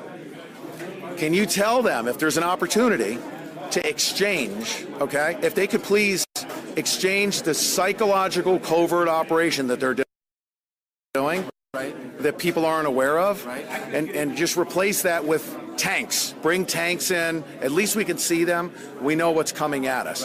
I believe that is what is more dangerous to our society is the psychological warfare being perpetrated upon this local population. What's going on right here? What's going on right here? Right here. Well, isn't it ironic that they say we're the patriots, we're the militia, we're the bad guys? We're coming down here to help the community. Right. We have families, we have businesses, we work, we have jobs, we have children. Right. However, we're staying at a hotel. You can come knock on our door, talk to us. You can't do that over there. You have to go through gates and a compound and security. Right. They're not transparent. Right. That's a problem. They're not. No. That's an important consideration. If you can't provide for transparency, okay, their covert operation is Obama has said we're here to study and surveil and do so covertly. What are they studying and surveilling? Good question. Is it necessary for the resolution here? What's happening here in this room, I think is most important, is that we, the people, come together with a committee of safety. What's happening in this room right here is setting history. Yeah, I believe was so. just asked by another reporter, what is the American way to you? And my answer was what you just saw right here. This is the American way. This is American spirit. The people are coming together and say, we're we're going to take control, so we the people, right, which they can do. Right. This is setting history right here. Yes, sir. And this needs to keep momentum up. Yep. People need to keep watching this. People need to support this community. People need to come here and see how great of a community this is in a peaceful way, and to support them. Show support. Yeah, that's right. Yeah. That's right. And also, you know, cooler heads will prevail, and a process by which, if it is necessary for quote-unquote militia intervention, it will be consensual, it will be constitutional. But all opportunities will be exhausted for a peaceful, like the redress of grievances, right? Yeah. That process has been going on for well prior to the standoff. They've been trying that for months. That's right. They've been trying that for months. Right. It fell on deaf ears. They were ignored. Right. The citizens here, right. the constituents of the elected officials of that courthouse have been ignored by the people they voted on. That's exactly right. Now, Brandon will be here. What's up, guys and gals? Oh, come on. If you don't want to be... Let's go. It's not started?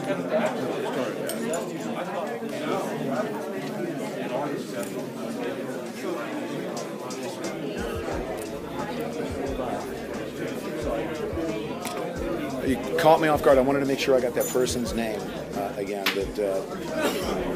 Rodney. Rodney. Okay, that Rodney. Oh, okay, good. Fantastic. Good. I'll take care of it. The giant. What? For what? What? Just having a package delivered out there. Oh, yeah. Yeah. Is he going to go ahead? Yeah, they just need permission because I guess they're not allowed to go out there. There's no reason for them not to go out there. No, their boss, her boss won't let them go deliver it. Because of the press. It's okay. Oh, because of the press. Right. No, because of the guns and the press making a big deal about it. It is what it is, right? Right, it is what it is, but... So we'll make a trip down there. Who's at the Silver Spur? Okay. Who's at the Silver Spur? I am. A whole bunch of us. A majority of us. Brandon Curtis is there. Half of the hotel is filled with... see if she can just drop it at the Silver Spur. If you can.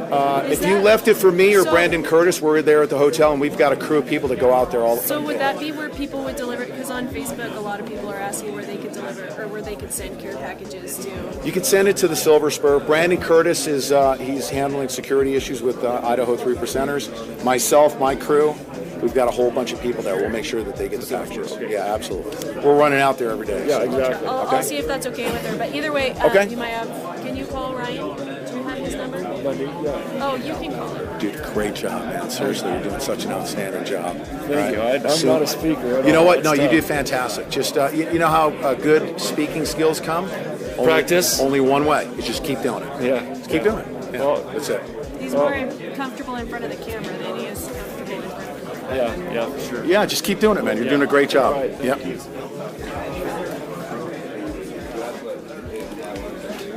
On camera, don't go near me. And the community does not want Arizona militia, Nevada militia, Idaho militia. They don't want the militias coming out into their community. They don't want us here, and it's very obvious when you go down there. Ammon Bundy said if he wasn't wanted here, he would go home. And we were going, when I came back, they told me Ammon was here, and I said, well, let's go over and check on our friend. We won't say her name. We want to see if she wanted us to take her home to Arizona and get her out of here. You know, if I can at least get one of the women out of here, then that's one life we might have saved. And our goal was if we can get one life out of here, to get them out. About how many people? And now you're going to have Ammon Bundy do everything he can to get the media to point at him on his horse and flags, because they're going to do everything they can to prevent us. They'll do that, and they'll do everything they can to prevent us from telling the truth. We were assaulted last night. We went in unarmed. They tried to prevent us. I got punched in the back of the head by Blaine Cooper, and then two other guys came at me, and they had one of the guys had his hand on his gun standing back, and we're unarmed. I go towards those guys, Blaine sucker punches me again, he moves in, Blaine punches him in the face and busts his face open, so I ordered my team to evac. We don't return violence with violence. Again, this man needs help. He came here trying to get his 2 seconds of fame on the camera, and if anybody, people listen to his stories. It started out when he was leaving Phoenix that he needed to come up and rescue a Marine with PTSD who was you know, it was a Marine that they were worried about. By the time he got here, it turned into he was here to rescue Ryan Payne. And then by the time he was down and infiltrated into the camp and trying to leave, it turned into he was trying to rescue the women. So please just have some common sense and see through this man. Know that what he came here to do was to get a few seconds of fame, and I don't know what beyond that. But I will tell you this. When he did get here, I was not up on the post. Up on post was a man who is a Vietnam veteran who lives in Shiloh, Arizona, who goes by the name Wolf, and he's an honorable Marine, former Marine. And as soon as Louis Arthur came up and the man was like, whoa, who are you? Louis Arthur immediately blasted and plowed into this Vietnam veteran, knocking his hand back into the mirror of his truck that he was using to help set up for guard up there, smashing the mirror and busting his hand open and actually drawing blood. They then proceeded to go down into the camp, storming and marching and yelling. And I'm going to tell you right now, I'm not going to feed you a BS story beyond that, because I did not witness anything beyond that. What happened down in there, as far as all these claims of he was attacked and assaulted by individuals, no, it did not happen. And when I saw them leaving, allegedly there's a man, I guess I heard, that was with him that has a black eye now. I will tell you, and I'm giving you my absolute word, when they left here, that man did not have a black eye. And go and watch Pete Santilli. Pete Santilli was right there, had it all recorded on what was going on outside the gate. They came here and they started problems. People worried about me, trying to call certain people, individuals here, FBI informants and provocateurs, and it needs to stop. Okay, we came unarmed, peacefully, and the violence was brought upon us first. Ammon Bundy invited every American out here, and now they're saying that we came uninvited. Which one is it? Were we allowed to come out and try to help, or were we not? Because you're telling everyone one thing. I'm on the ground, and I would ask anyone in the American Patriot Movement to stand down. Do not come out here. This occupation is being ran by militias outside of Oregon. The Harney County residents don't want us out here.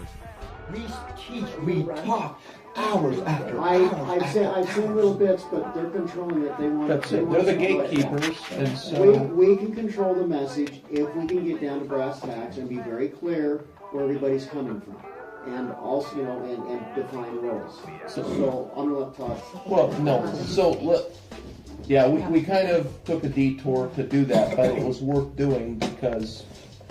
Great insight. Anyway, we need to, LaVoy, keep talking about the objectives. We all agree those are worthwhile objectives. Let's talk a little bit here in specifics, because it's a plan. It is moving. It is rolling. There is a committee that has been formed that this community themselves has organized and elected. They call it a committee of safety. They come here, they meet in the conference room with other ranchers, and they say, how is it that we may take control? Please do not let this right now get out. No, I'm not. That's why nothing's being recorded. Okay. This is off the record. Okay. They are preparing themselves to come in and this is not a federal building. This is Harney County Resource Center. Okay, the signs have been made, they're created, and in the next day or two, the citizens of this county will come up here and put that sign up on that thing saying, this is the county building, county's resource center.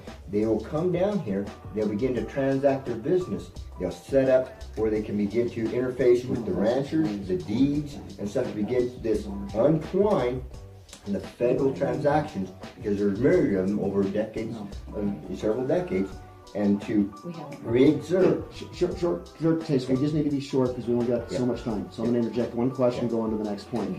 The question is, have you researched at the county courthouse how the deed is recorded on this property? Well, we couldn't get in, okay? So I'm working because they've locked it down. Okay, that's fine. I've seen the lockdown. I'm just wondering if we've done it. No, not yet. We've got to do that. We'll be done. This is going to take. Steve, make notes about those kind of questions. Let's not derail this discussion. So that's what. See, this is a long-term objective. This is where the county will come in here and use their county resource center to untwine that, and we're going to be gone.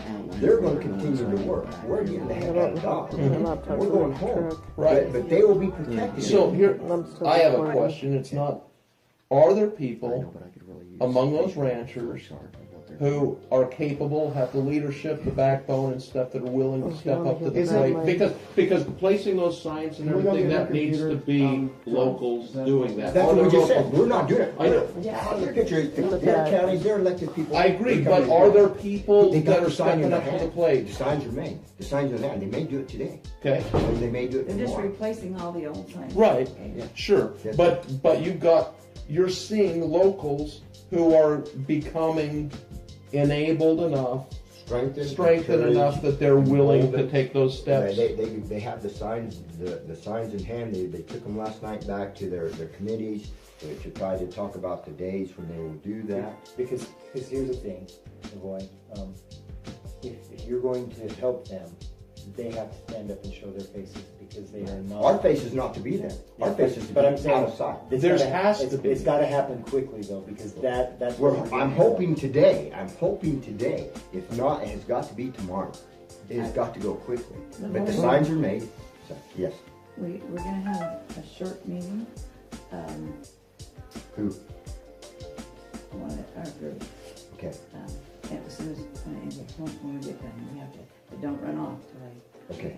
And I've got family coming in about 8:30 that I'm going to go up and bring down and stuff. So anyway, yes, that is the objective, is to strengthen them, hand them the baton, leave, and promise that we'll come back if they begin to be impressed again. We're to be a see, for example, we need no more people here. Mm-hmm. You know, in fact, we got enough, because what's happened, the militias need to stay right out there. They have gone to the Fed. They're stacking up all their armaments. Leave them alone. We're going to leave you alone.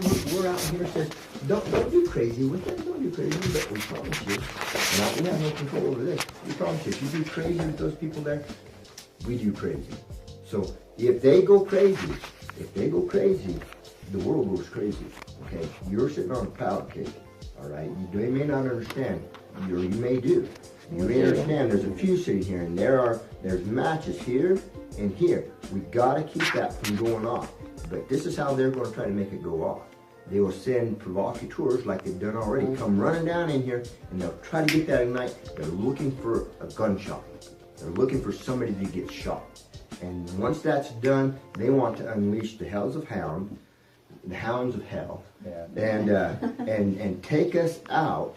And she's working really hard to paint us crazy. And at the point they say we got enough of the world behind us, then we need a flashpoint. There's a flashpoint. We gotta save our country. Boom! And we're out. We're heroes. We have saved the day, and we've taken out these radical redneck hick terrorists. And we are the good people. And America will stand up and applaud and say, "Thank you so much." No, that's the script. Good seeing you too, man. Where are you going? Out here. I'm hungry now. We're going to go get you a hot one. I'm going to pay for it. We'll take the other. No. I like cold food. No, take that to Ben. He warm it up. We'll get you a hot Tell Deb I didn't mean to blow her off in there, but I had to keep my incognito. Okay. Good meeting tonight. Bye. It was awesome. Yep. Did you guys get all that ready? No, not all of it. Not just yet. We will though. My husband wants to come up and say hey too, so he might do that. Oh, that's awesome. That'd be awesome. You know what? Listen, this is a slower process. I can't take everybody and just slam them in, but I'm going to tell you something right now. The biggest thing that is happening right now, like with all the fear mongering and the psyop and all of that, huh? Was that a good point? Okay, it's really, really important. The FBI, we would be better off because we could see all the tanks and the trucks and the troops. We'd be better off seeing them right out in the front. What's worse is what they're doing covertly. It's worse. They're causing so much division in this community. Well, that's what my daughter called and talked to Deb this morning when I was there visiting with you guys. That she had people saying, you didn't have me on that. No. Look at it. I'm facing this way. There's no way. I was like, No. my daughter her when she talked to Deb today about she's good friends with a lady that works at the refuge. Right. Her supervisor advised her to pack up and leave town and get out of here. Because Really? it's going to get crazy. That's what she told Deb this morning. Yes. This morning? Not the lady that actually runs the refuge, but she works with her. Right. And she was told to leave. Yeah. She was told you need to get your stuff and get out of there. So she called her daughter and said, That's I'm crazy. scared. I want you and my grandkids to go with me. Let's get out of town. I know. That's crazy. It is propagating. They're making it scary. And Not you guys. they're propagating fear because they don't want these types of meetings to, because you know what, don't you feel empowered coming out of this? Right? Isn't it amazing? Oh yeah. Yeah. Okay. Take care. You're awesome. All right, bye. Bye. Wow. She knows you're lying. They just eat themselves. I'm corrupting Mr. Rhodes. So you're the one that has the constant stream going on out there. Right? Just trying to keep it going, absolutely. Yeah. That's what I was you died off for a while. I wasn't able to get hold of it. Yeah, you know, we've been conserving stream time because we didn't know what was going to happen. So we need support as well, and we're getting the support of our listeners. But you know, also making sure we got like 3 boxes now, and we actually had a local community member purchase our most recent batch of airtime, which was great. That's very, very helpful. So we're going to try to keep it going as much as possible. Yeah. Later, man. Hey, have a good night. thanks. We'll see you guys out They there. had to adjust the Cooper. microphone for you. And she needs a signature I'll get a signature from them. from both of them, and you have to sign for that. Okay, I have to sign for them. Okay, okay, I will. Yep. All right. All right. What, Tell- You guys have a good night. What time? Do you want to? She might do it tomorrow, either that or Monday. Tomorrow. Tomorrow or Monday. I would say in the morning. Give me a time. I'm Tomorrow? texting 8 o'clock, her like 8 literally right o'clock? now. Huh? 8 o'clock? 7 o'clock? Well, I'm not going to be able to get their signatures by No. tomorrow. It's going to have to be by Monday then, right? Okay. But doesn't she have to give you something to sign? She's got to give you something to sign, though. She is. No, she doesn't. You just have to get their written Oh, okay. permission. Written permission. Yeah, Okay. for you to sign for Yeah, I'll get the written permission. So can she do it on Monday then? It's not going to be by tomorrow. I won't I get just the think written that way she knows when you're going to be there. Is my Okay. because you're kind of hit and miss. Right? Yeah, I don't know what time tomorrow You afternoon. can do it too. I mean, anybody can Well, do babe, it. why don't She you just just needs to- because give this us- is it's easier to I talk know. to him into his face. We could get his number and I could call him. Yes, I agree. Well, how hard is it to be like, oh, well, I can do it Monday or tomorrow? Monday, just get not their tomorrow because signatures I'm right. not going to be able to get their See, that's not hard. Monday, give Monday. me time. Okay, in So the she morning. knows when to be there. 9 o'clock in the morning. Okay, so get their signatures tomorrow and then she'll Yeah, get you the Monday, papers 9 in the o'clock in the morning. See, morning. there you Right, we're go. going to be See, here. see how hard was that? People making it harder than it needs Is to that okay? be. It's easy. Don't let him push you around because Right? it's all. Both of them. Yeah. Like, Yeah. talking around me. Just Ranchers are pushy. Jeez. crying out loud. Don't let him push you around. Freaking decision. Right? That's right.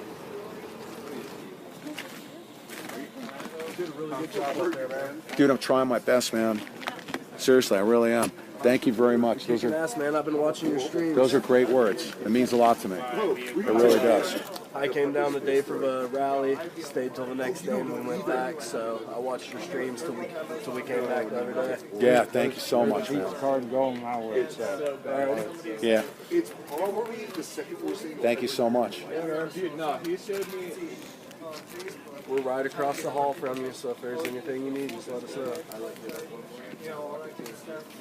Want to ring you in? We don't know. He's on. We're at the Best Western. 228. No. oh, no. I was just kidding. 228. Don't go there. Over there at the Best Western. I was just joking. I think there's some bad people in town over there. Huh? I think there's some bad people in town. I don't even know. Yeah. I gave out my room number. I did. Yeah, dude, I mean, we've received popular support from the community, and if we weren't receiving that and we overstay our welcome, I mean, we'll leave, But I think the community's pretty protective of what we're trying to do, That's a great From thing. the first day I rolled into town to now, it's been a day and night difference. Isn't it? Yeah. Oh, yeah. got any skis? Even the sheriff. Yeah. You guys ready to go? Yeah. Bar. Next to what? 9 o'clock. Let's go. What's up, man? Great job, dude. Same Michelle. Yep. Yeah. See you out there? Hey, is this the Peterson Telly show? Hold on. No. It's a Brandon Curtis show. You have to have another angle for him. Huh? Yeah, you have to point it down, I'm sure, vertically challenged. No, I don't have to do the angle. Yeah, there you go.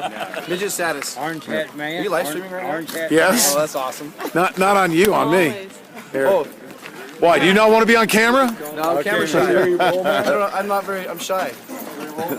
8, not 9. 8? Yes. On Monday? Yes. Okay. All right. It's fine. Yeah. This guy. I want to talk to you. Is that okay? Can I talk to you? Yeah, you can. Okay. Hey, where are you going? On camera. On camera? Is it okay? Well, what do you want to ask me? Oh, he's good. You know what? Can I ask the questions? Yeah. You want to? Okay, listen. You're afraid I might answer them. I know you would. So listen, we've transitioned. I'm gonna lead off by saying this. We've transitioned from this. I'm gonna call it a. Sorry about that, sir. How you doing? Good. Joseph Rice. Huh? Joseph Rice. Little bar next to Good to meet you. Okay. Where is it? Which one is it? Where, on Broadway? Yeah. You know the Mexican restaurant? Yeah. It's right next door. Okay. I guess a bunch of people are over there just chat. Okay, good deal. Sure will. It's time to stand. Strength in numbers. And unity. We may do it. Yeah, it's so good to see you. I would hope it might change his position and realize that there's a community here that has a different point of view, and he probably needs to start a dialogue. Oh, they're great people. Well, our hotel room is right next to yours. They can't do it. Well, I've met with him, and he wants peace. He wants a peaceful resolution, which is appropriate. But I think there's some concerns that have to be addressed with the community. And obviously, you can't have the federal government instilling fear in this community. And people have a right to assemble, people have a right to air their grievance, people have a right to exercise their free speech. And it doesn't have to be popular. It doesn't have to be things people like, but that's the spirited debate. If you're respectful about it, and you can find that middle ground and open up a dialogue, open up a discussion, you can get things done. You can move things forward. But you have to have it. You got to hold off on the rally around the sheriff's office. The rally around we have no issues or plans. Did you go up there how they got it fortified? No, I haven't been up there yet. Oh, shit, I drove around. You can't get around it. 2 or 3 times. I'll give you something to do tonight. Yeah, they got it all blocked off and streets off, and guards standing out there. And it's cold weather. Oh, at the sheriff's office? Yeah, in the courthouse. Crazy. You need a card? Crazy. Isn't that crazy? Oh, yeah, I agree with you 100%. Copy of your demand. And you know what? I don't even think that comes from the sheriff's office.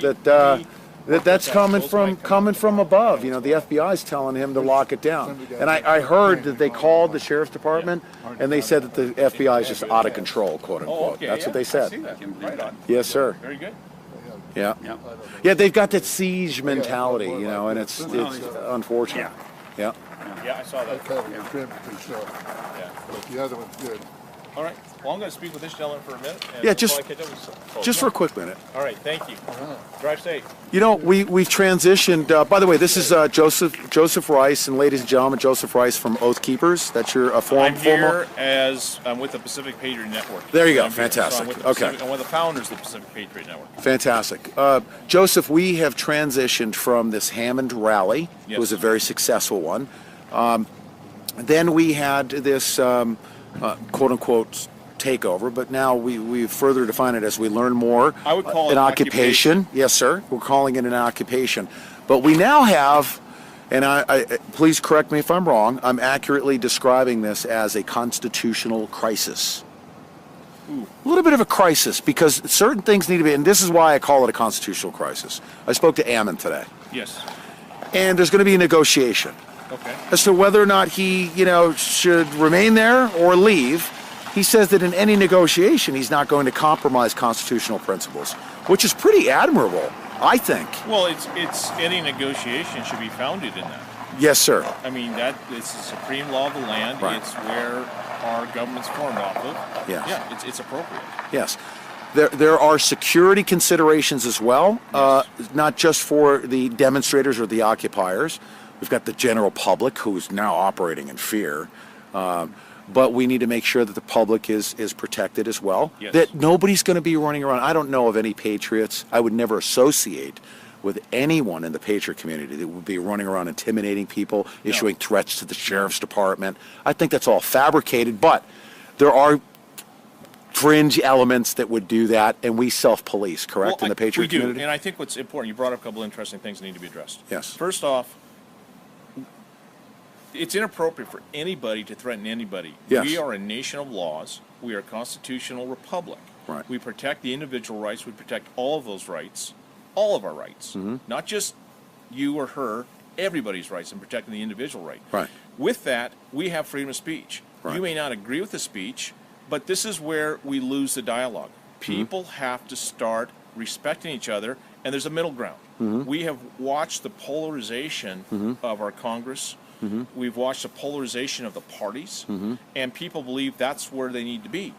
We, the people, can come together. We can have a civil, articulate discussion, and we can find the middle ground that both sides agree on. Right. We join in unity, we focus, and we move forward as a group, as a community. On things that we share in common, we should focus on those items that we share in common, absolutely. Right? And there's things that we can do, and there's going to be debate, there's going to be discussion. It's healthy. It's how a republic grows, it's how things work. Right. Now, those that will act out in frustration, and they will make ridiculous statements, blood, this thing, highly inappropriate, it's Yes. immature, Yeah, it's it is. wrong, I agree with it that. doesn't belong here.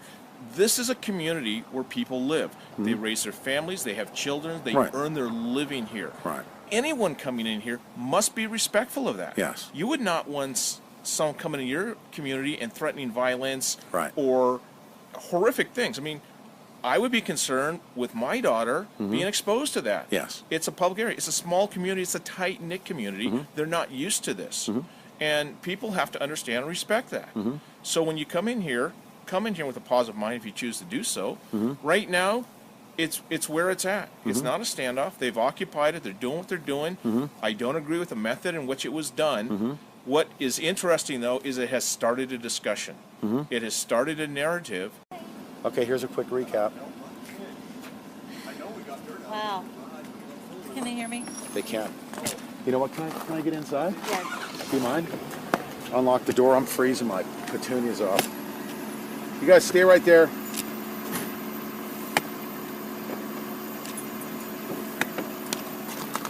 Let's do that, if you don't mind, please. I don't mind. Just do a They quick said a while recap. ago they had a gray screen. What's that? They said they had a gray picture. When? When it first came out, I told them it was getting ready to leave. I'm sorry. I apologize. These steel buildings do that with the signal. Yeah, the steel buildings are pretty tough, actually. I don't know if we can put an end to it, but we can do our part. A group of veterans who've been patrolling our border for years are now turning their focus on what they believe are new threats to America. And we've all heard of the recent reports of terrorists possibly crossing the U.S.-Mexico border illegally. News 4 Tucson's Domenica Fuller went down to the border to talk with that group of veterans. She shares their story, and it's new at 10. They call themselves Arizona Border Recon. We're not a militia. We're not a 3% group. We don't advocate overthrowing the government. Doing what they think is best to protect the land of the brave. It's the Wild West down here. Home of the free. When your friends come to your house, they go to your front door. They don't climb through your back window. Tim Foley started the group of volunteers 5 years ago. Most are former military. So we have the war on drugs and the war on terror, and it seems that they're combining right here on the border. All are worried about terrorism. Pakistanis, Afghanis, all trying to get in, Syrians trying to get in. So we're trying to stop everything and anything coming across. Every few months they come here to patrol the Arizona-Mexico border. Roger that. For 7 days and 7 nights. Every year, hundreds of thousands of people, drugs, and weapons come from Mexico into this area and then into the U.S. So the Arizona Border Recon sets up a 6-mile barrier, a human barrier, to prevent that from happening, and they use night vision to help them. When night falls, the potential for an unseen threat rises. It's not stopping. It's 24/7 down here. These veterans, many who are now businessmen, still believe they're fighting for their country. You don't lock your doors because you hate your people outside. Is you love what's inside. A few centuries may have passed, but they still consider this to be American frontier, the Wild West. And while many may cross the border to have a better life, these veterans believe there are some that will come here to end life. They're here. They're coming. Not a matter of if, it's when. So if y'all are looking to sway us, you're wasting your time. The FBI is not our enemy. DEA, Border Patrol, ATF, local law enforcement, they are not our enemies. We will not be anti-government. We will not be anti-law enforcement. I don't give a damn how many of you don't like it. You form up in your little group, and all you badasses, you know, there's 4 guys, there's 4 people still out there at that refuge. And all you badasses that talking about, well, my American people, where are you? Load your shit up. There's a bunch of FBI agents out there that like to meet you, so haul your ass on out there. Stop calling out everybody else. Put some skin in the game, literally. I want to address Let's wrap that. it up, yeah. Yeah, I want to wrap it up by saying, let me address this. Look, is there a possibility that that people have infiltrated the camp? Is there a chance of that? Sure. There's always a chance of that. Mm-hmm. And you know, but I just don't know. Nor am I sitting at home, glued to my computer, and That's just, almost an illness, by the way. and going down this deep rabbit hole. I just don't have the time for it. Now, some of you guys out there have been on the streets before, and you know what it's like. You know what it's like to be on the ground. You know what it's like. You don't have time to do anything but cover what's happening and sleep when you can. You don't have time to look up every single minutia link to every single person here. We don't have time to do that. So stop perpetrating your ugliness. Stop it. You guys know better. Some of you guys have been on the ground and know better than that shit. You know? If there is an FBI informant in their midst, they will find out about it. They'll take care of it. You know? I don't know. I have so many people throwing stuff at me, and I just don't have time to go down that rabbit hole. And I'm sorry. Here's a text message. You ready? And this person knows who sent this. Okay. Interesting. The big question now is, why are you not exposing those around you for what they are? Why are you not calling out blah blah blah or blah blah blah or blah blah blah? All for stolen valor and why you as a Marine don't care. Okay. Here's the deal. Because none of these 3 people that are mentioned, okay, are at the center of this thing at all. You know, from Ryan Payne to Blaine to Buddha, okay? Yeah. This thing is not about them. It's not about any one of them. They're such a small part of what's going on here. We've been focused more on the community, have we not? We are so worried about the people that live here. We're so worried about what they're going to do with these people. Hello, it's Peter. You know?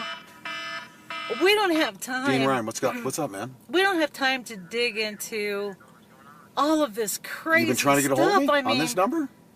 I'm sure that there may be some validity to some of it. You are, I don't okay. know, but I'm on the stream right now. Can I call you back in a couple minutes? Let me call. Yeah, we're finishing up a segment. Let me call you back. Okay. I mean, I just don't know. You know, but here's the back to my point. Distracting. What we are focused on, the biggest, I would say the biggest element here on the ground is the community. Okay. Ammon Bundy and the Bundy family and what they're doing. Okay. are at the center of what's going on at the refuge. The people that are around them, they're managing who is who and who isn't. Buddha, okay, has left the camp and he's gone back to provide security to the family. Who Buddha is and what he is, it doesn't even matter. He's out of it now, out of the camp, and he's gone back to handle the security for the Bundy family. The Bundys trust him in that capacity. Okay, so he's removed. The other people, from Brian Payne to Blaine Cooper, and all of these, really these YouTube investigations that are going on. Okay, dig into that. Sure, absolutely, expose and do all that stuff. But guess what? It is really 3 or 4 levels out from the most important element, and that is what we've been focusing on, is understanding the dynamics in the community and the social engineering that's going on. And we've been trying to establish relationship with the individuals that are telling us about what's happening. We've really focused on knowing who the silent majority is and what they're saying, and that message is not getting conveyed. All right, now these investigations into the individuals that are at the camp are really, really irrelevant here at this point. I'm going to have to say that. They're irrelevant because the camp is not going to get raided. It's not going to get raided if the community doesn't want them to get raided, if the militia doesn't want them to get raided. So if you had all of them, they were FBI informants, and they were all in that camp, Here's what's what happening I know. outside the camp is going to determine what's going to happen to those that are inside, right? Right. There's always a concern, and there were times when those concerns were voiced that maybe they had been infiltrated. Right. You know, that happens every single time. That possibility is so strong. It happened in Baltimore. Yeah. We Very, heard it very in strong. Baltimore, and some of these people that are coming out and saying stuff. I mean, I fought for those people that are now putting us down. I was getting text messages about certain people that were on the ground with us, and I took up for them that they too were disinformation agents. They were there for nothing but to make money, and I took up for them, that person. I did. I took up for that person, got in many long conversations, and to have that person turn around and do this to us is, I don't even know what to say. I don't even know what to say. Do you love Blaine Cooper? I think Blaine Cooper is an upstanding person. I've come to know and love Blaine Cooper, and if he were a blue Smurf or whatever, it does. I mean, to me, what I've come to know about him is I believe that he's trying to do the right thing for our country. I really do believe that. I do. Yeah. Absolutely. I do. I have to stand with that. And you know what? If Blaine Cooper said, well, my name is John Doe, really, I'd say, okay, John Doe, we'll call you John Doe. But the person I know is the soul that I've gotten to know. This is the Blaine second Cooper. time that I've met Blaine Cooper on the ground. I met him for the first time in Phoenix, and then now this. I have not seen Blaine Cooper do anything that would cause me to think that he is... he hasn't even been inside the camp. He's been out at the front gate. He's mostly been out at the gate. At the front gate. Yeah. He doesn't John carry a Ritzheimer, weapon. John Ritzheimer as well. John Ritzheimer has been probably, more influential outside of this event, online, the stuff that he's done to create, a lot of what is the word? He knows how to kick up a can of dust and make a lot of noise. He's made a lot of noise. But John Ritzheimer and what I've seen from his conduct and his spirit and what's going on inside of his soul and what's happening out in front of that camp, he's not inside either. Yeah. Both of those guys have received overwhelming numbers of attacks. If John Ritzheimer said, my name is actually John F. Kennedy, or whatever, or Joe Smith. Yeah. I say, okay, Joe Smith, now we're going to call you something different. But what I've gotten to know in John Ritzheimer is the man with the soul that's putting a lot on the line for us and our country. Well, I thought we had a coalition of just a few people that we could trust, that weren't going to become cannibalistic, and were would never do that to us. I mean, and it never ceases to absolutely boggle my mind when it happens.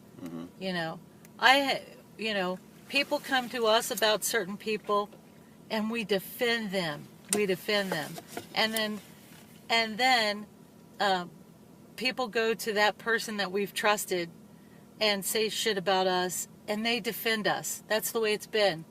We've defended one another, and to have it not happen, and have somebody that you trusted come against you and say horrible things about you, and I just don't even know what to say. I don't know what to say, but I can tell you this.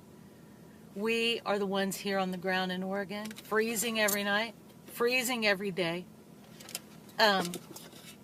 trying to keep a balance, trying to keep ourselves out of jail, but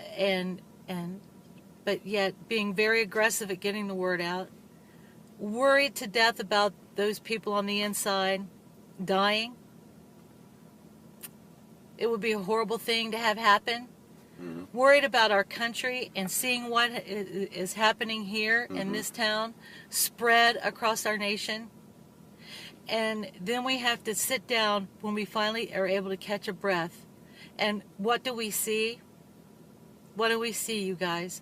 We see people we thought we could trust out there just eating us alive. Eating us alive. I want to put out a message to you guys. If you don't like the way we're doing it and the way we're handling it, and you want to expose people here on the ground, then get in your car or come up off of some of your money and get a plane ticket and get your asses here and expose the fuck out of them. That's what I have to say. And if you can't do that, then keep your fucking mouth shut. Come here and do it yourself. Our country is also suffering from that detachment that human beings have through the internet of reality. We're also suffering. Okay, and not everyone can be here. Okay, and I understand that, but you also need to recognize that when you detach yourself from the humanity side of this thing, okay, you can't get a full grasp on what's happening. You really, really can't. And like I said before, all of the rumors. I do trust in this one thing, is that no matter what, as far as tactics, strategy, all that stuff, there was a mistake that was made there. There was. It's taken over, that facility and the public perception and stuff like that. I understand. I never agreed with it. No, we never agreed with it. But guess what? I do trust that Ammon Bundy and Ryan Bundy are not going to do the wrong thing in the end. That they're going to make the right decision in the end. I do believe that. If you guys could all be here and you could see the seriousness of this. Yeah. If you could just feel it, the tension in the air. Yeah. The unknowing about what this government is going to do next. If you could just be here and feel it. And I know some of you have the wherewithal to do that. You just don't want to. You just don't want to. You don't want to be here because you would rather sit at home and just find your little angle and get YouTube clicks. And dig and dig and dig. Right. You know what? You can find anything on the internet to discredit somebody. You can even seriously make up some shit. You know? Yeah. So anyways, we're trying our absolute darndest. I think we've got a great connection with the local community, not just through the stream and through, how people are getting to know us here in the local community through the stream. Fortunately, we're able to do that. We're able to connect with this local community. But we're also getting to meet these people in person. We're walking down the street. We're walking into businesses. We walked into a business today. Somebody from the local community said, we're going to pick up your stream. Walked right in and did that. And we shook hands with them. We thanked them. They weren't trying to infiltrate us. You know, they were trying to help us out. They believed that we're doing an important job here to try to tell the truth about what the community's interests are, what their real feelings are. Our focus has been in that regard. If that entire camp was chock full of FBI informants, okay? And they're all surrounding the Bundys. The Bundys are going to say, guess what? If we have to stand here by ourselves, we're going to stand on constitutional principles, right? And everyone around us could be FBI informants. It doesn't matter. We're going to enforce. We're going to enforce. Why is that everybody's favorite thing to do to other people? Because that comes from the FBI. Because the FBI knows that that's what they can do to discredit people, is to call them FBI informents. I don't understand. I don't know where it comes really, seriously, I do not understand. Blaine Cooper could be an FBI informant. John Ritzheimer, FBI informant. All those people Brian are FBI Payne informants. could be an FBI Everybody's informant. an FBI informant. And somebody could have stolen valor. Right. He's an FBI informant. Yes. You know, seriously. They are the smallest element here in resolving this constitutional crisis. That Ammon Bundy, in the end, if he says, okay, we will walk out the door, but we will only do so if we're not compromising constitutional principles, then it's a good day for the United States of America. Okay? So that's what we're shooting for. It's only going to happen with the support of the local community. I think that tide is turning in that regard. Okay? And you guys need to know this, that the least credible people, okay, in this effort to convey the truth, the least credible people, unless you're getting it from, getting direct information from the field and conveying facts, going by internet rumors is not the best source of information, okay? So we're going to conclude this broadcast. We need to take care of some business here. We thank you very much for tuning in. We need your support, as always. It costs us thousands and thousands of dollars to do this. You guys need to know that. We've extended our stay with our rental vehicle. We've extended our stay with the hotels. We've extended our stay with the streams, all the way around, meals, so on and so forth. Please help support us. Go to thePeteSantilliShow.com /donate and help us continue promoting this message to the best of our ability of what's truly going on here on the ground. We love especially the people that we're meeting with and interacting with on the ground. Human interaction is the most comforting side of this thing for me. And you know what they say, what they're saying here, the locals are saying it, and I know that many of them are tuned in. And I'm almost embarrassed because we even have to talk about this. Really, But they're dealing with the same thing. They are. They're dealing with Facebook. They're dealing with YouTube. Twitter. They're dealing with Twitter, and all of these crazy, messed up rumors that are being. You guys wouldn't believe some of the things that are being said in this community, and they're just. I mean, it is so. I told them. I said, you know what? The most horrible thing in the world is to be on the internet and watch this exact same thing happen. Where everybody's just gossip, and just eating each other alive, and just can't. It's so nasty.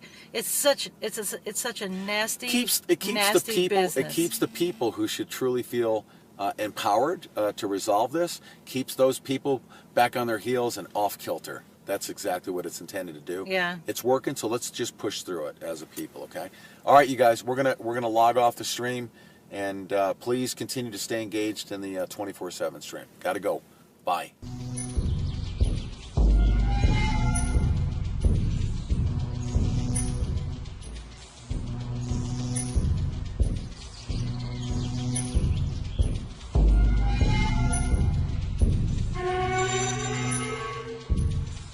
The dead have been covered with lime. The dead know only one thing. It is better to be alive.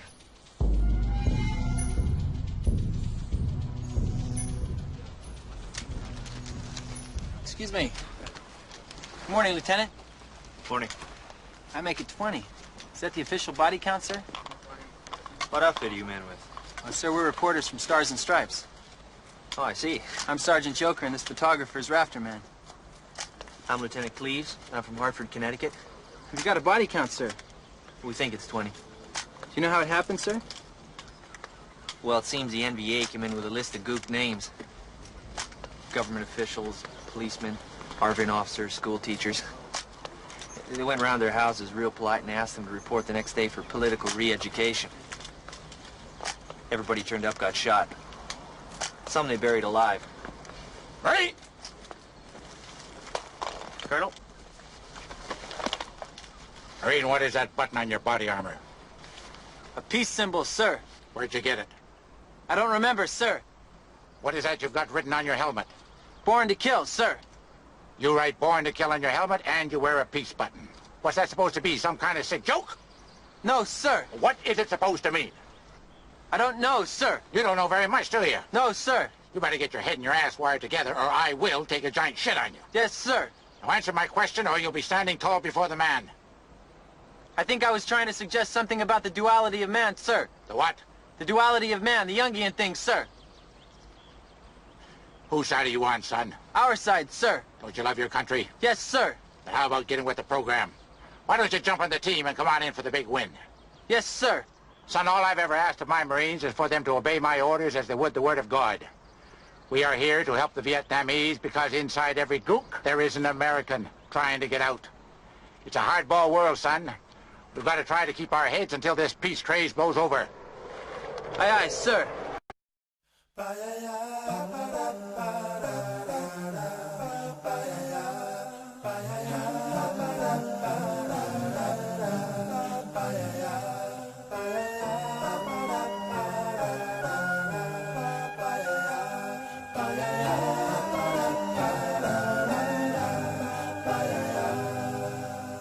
There used to be a graying tower alone on the sea. You became the light on the dark side of me. Love remains a drug that's the high and not the pill. But did you know that when it snows, my eyes become alive and the light that you shine can't be seen? I compare you to a kiss from a rose on the grave. Ooh, the more I get of you, the stranger it feels, yeah. And now that your rose is in bloom, a light hits the gloom on the grave.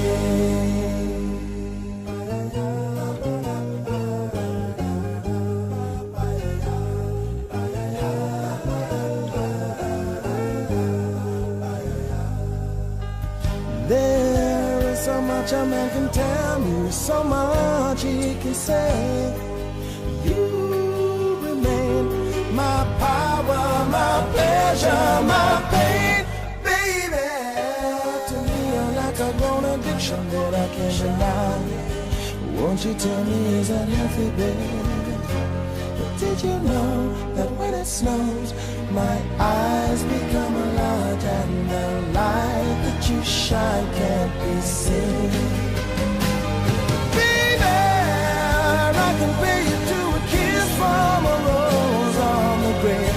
Ooh, the more I get of you, the stranger it feels, yeah. Now that your rose is in bloom, a light hits the gloom on the grave.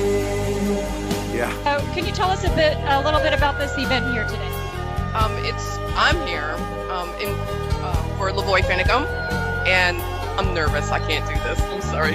I'm so nervous. You're live. Tell her anyway, she's I'm live. here for LaVoy Finicum. And how long have you been aware of this whole situation going on with Burns, Oregon?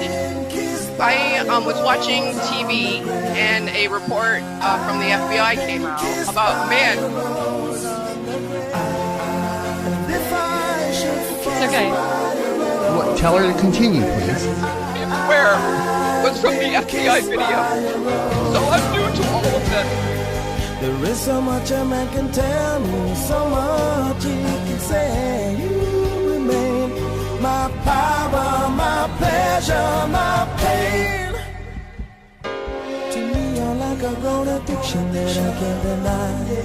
Now won't you tell me, is that healthy, baby? But did you know that when it snows, my eyes become a lot, and the light that you shine can't be seen? Baby, I can feel you to a kiss from a rose on the grave. Ooh, the more I get of you, the stranger it feels.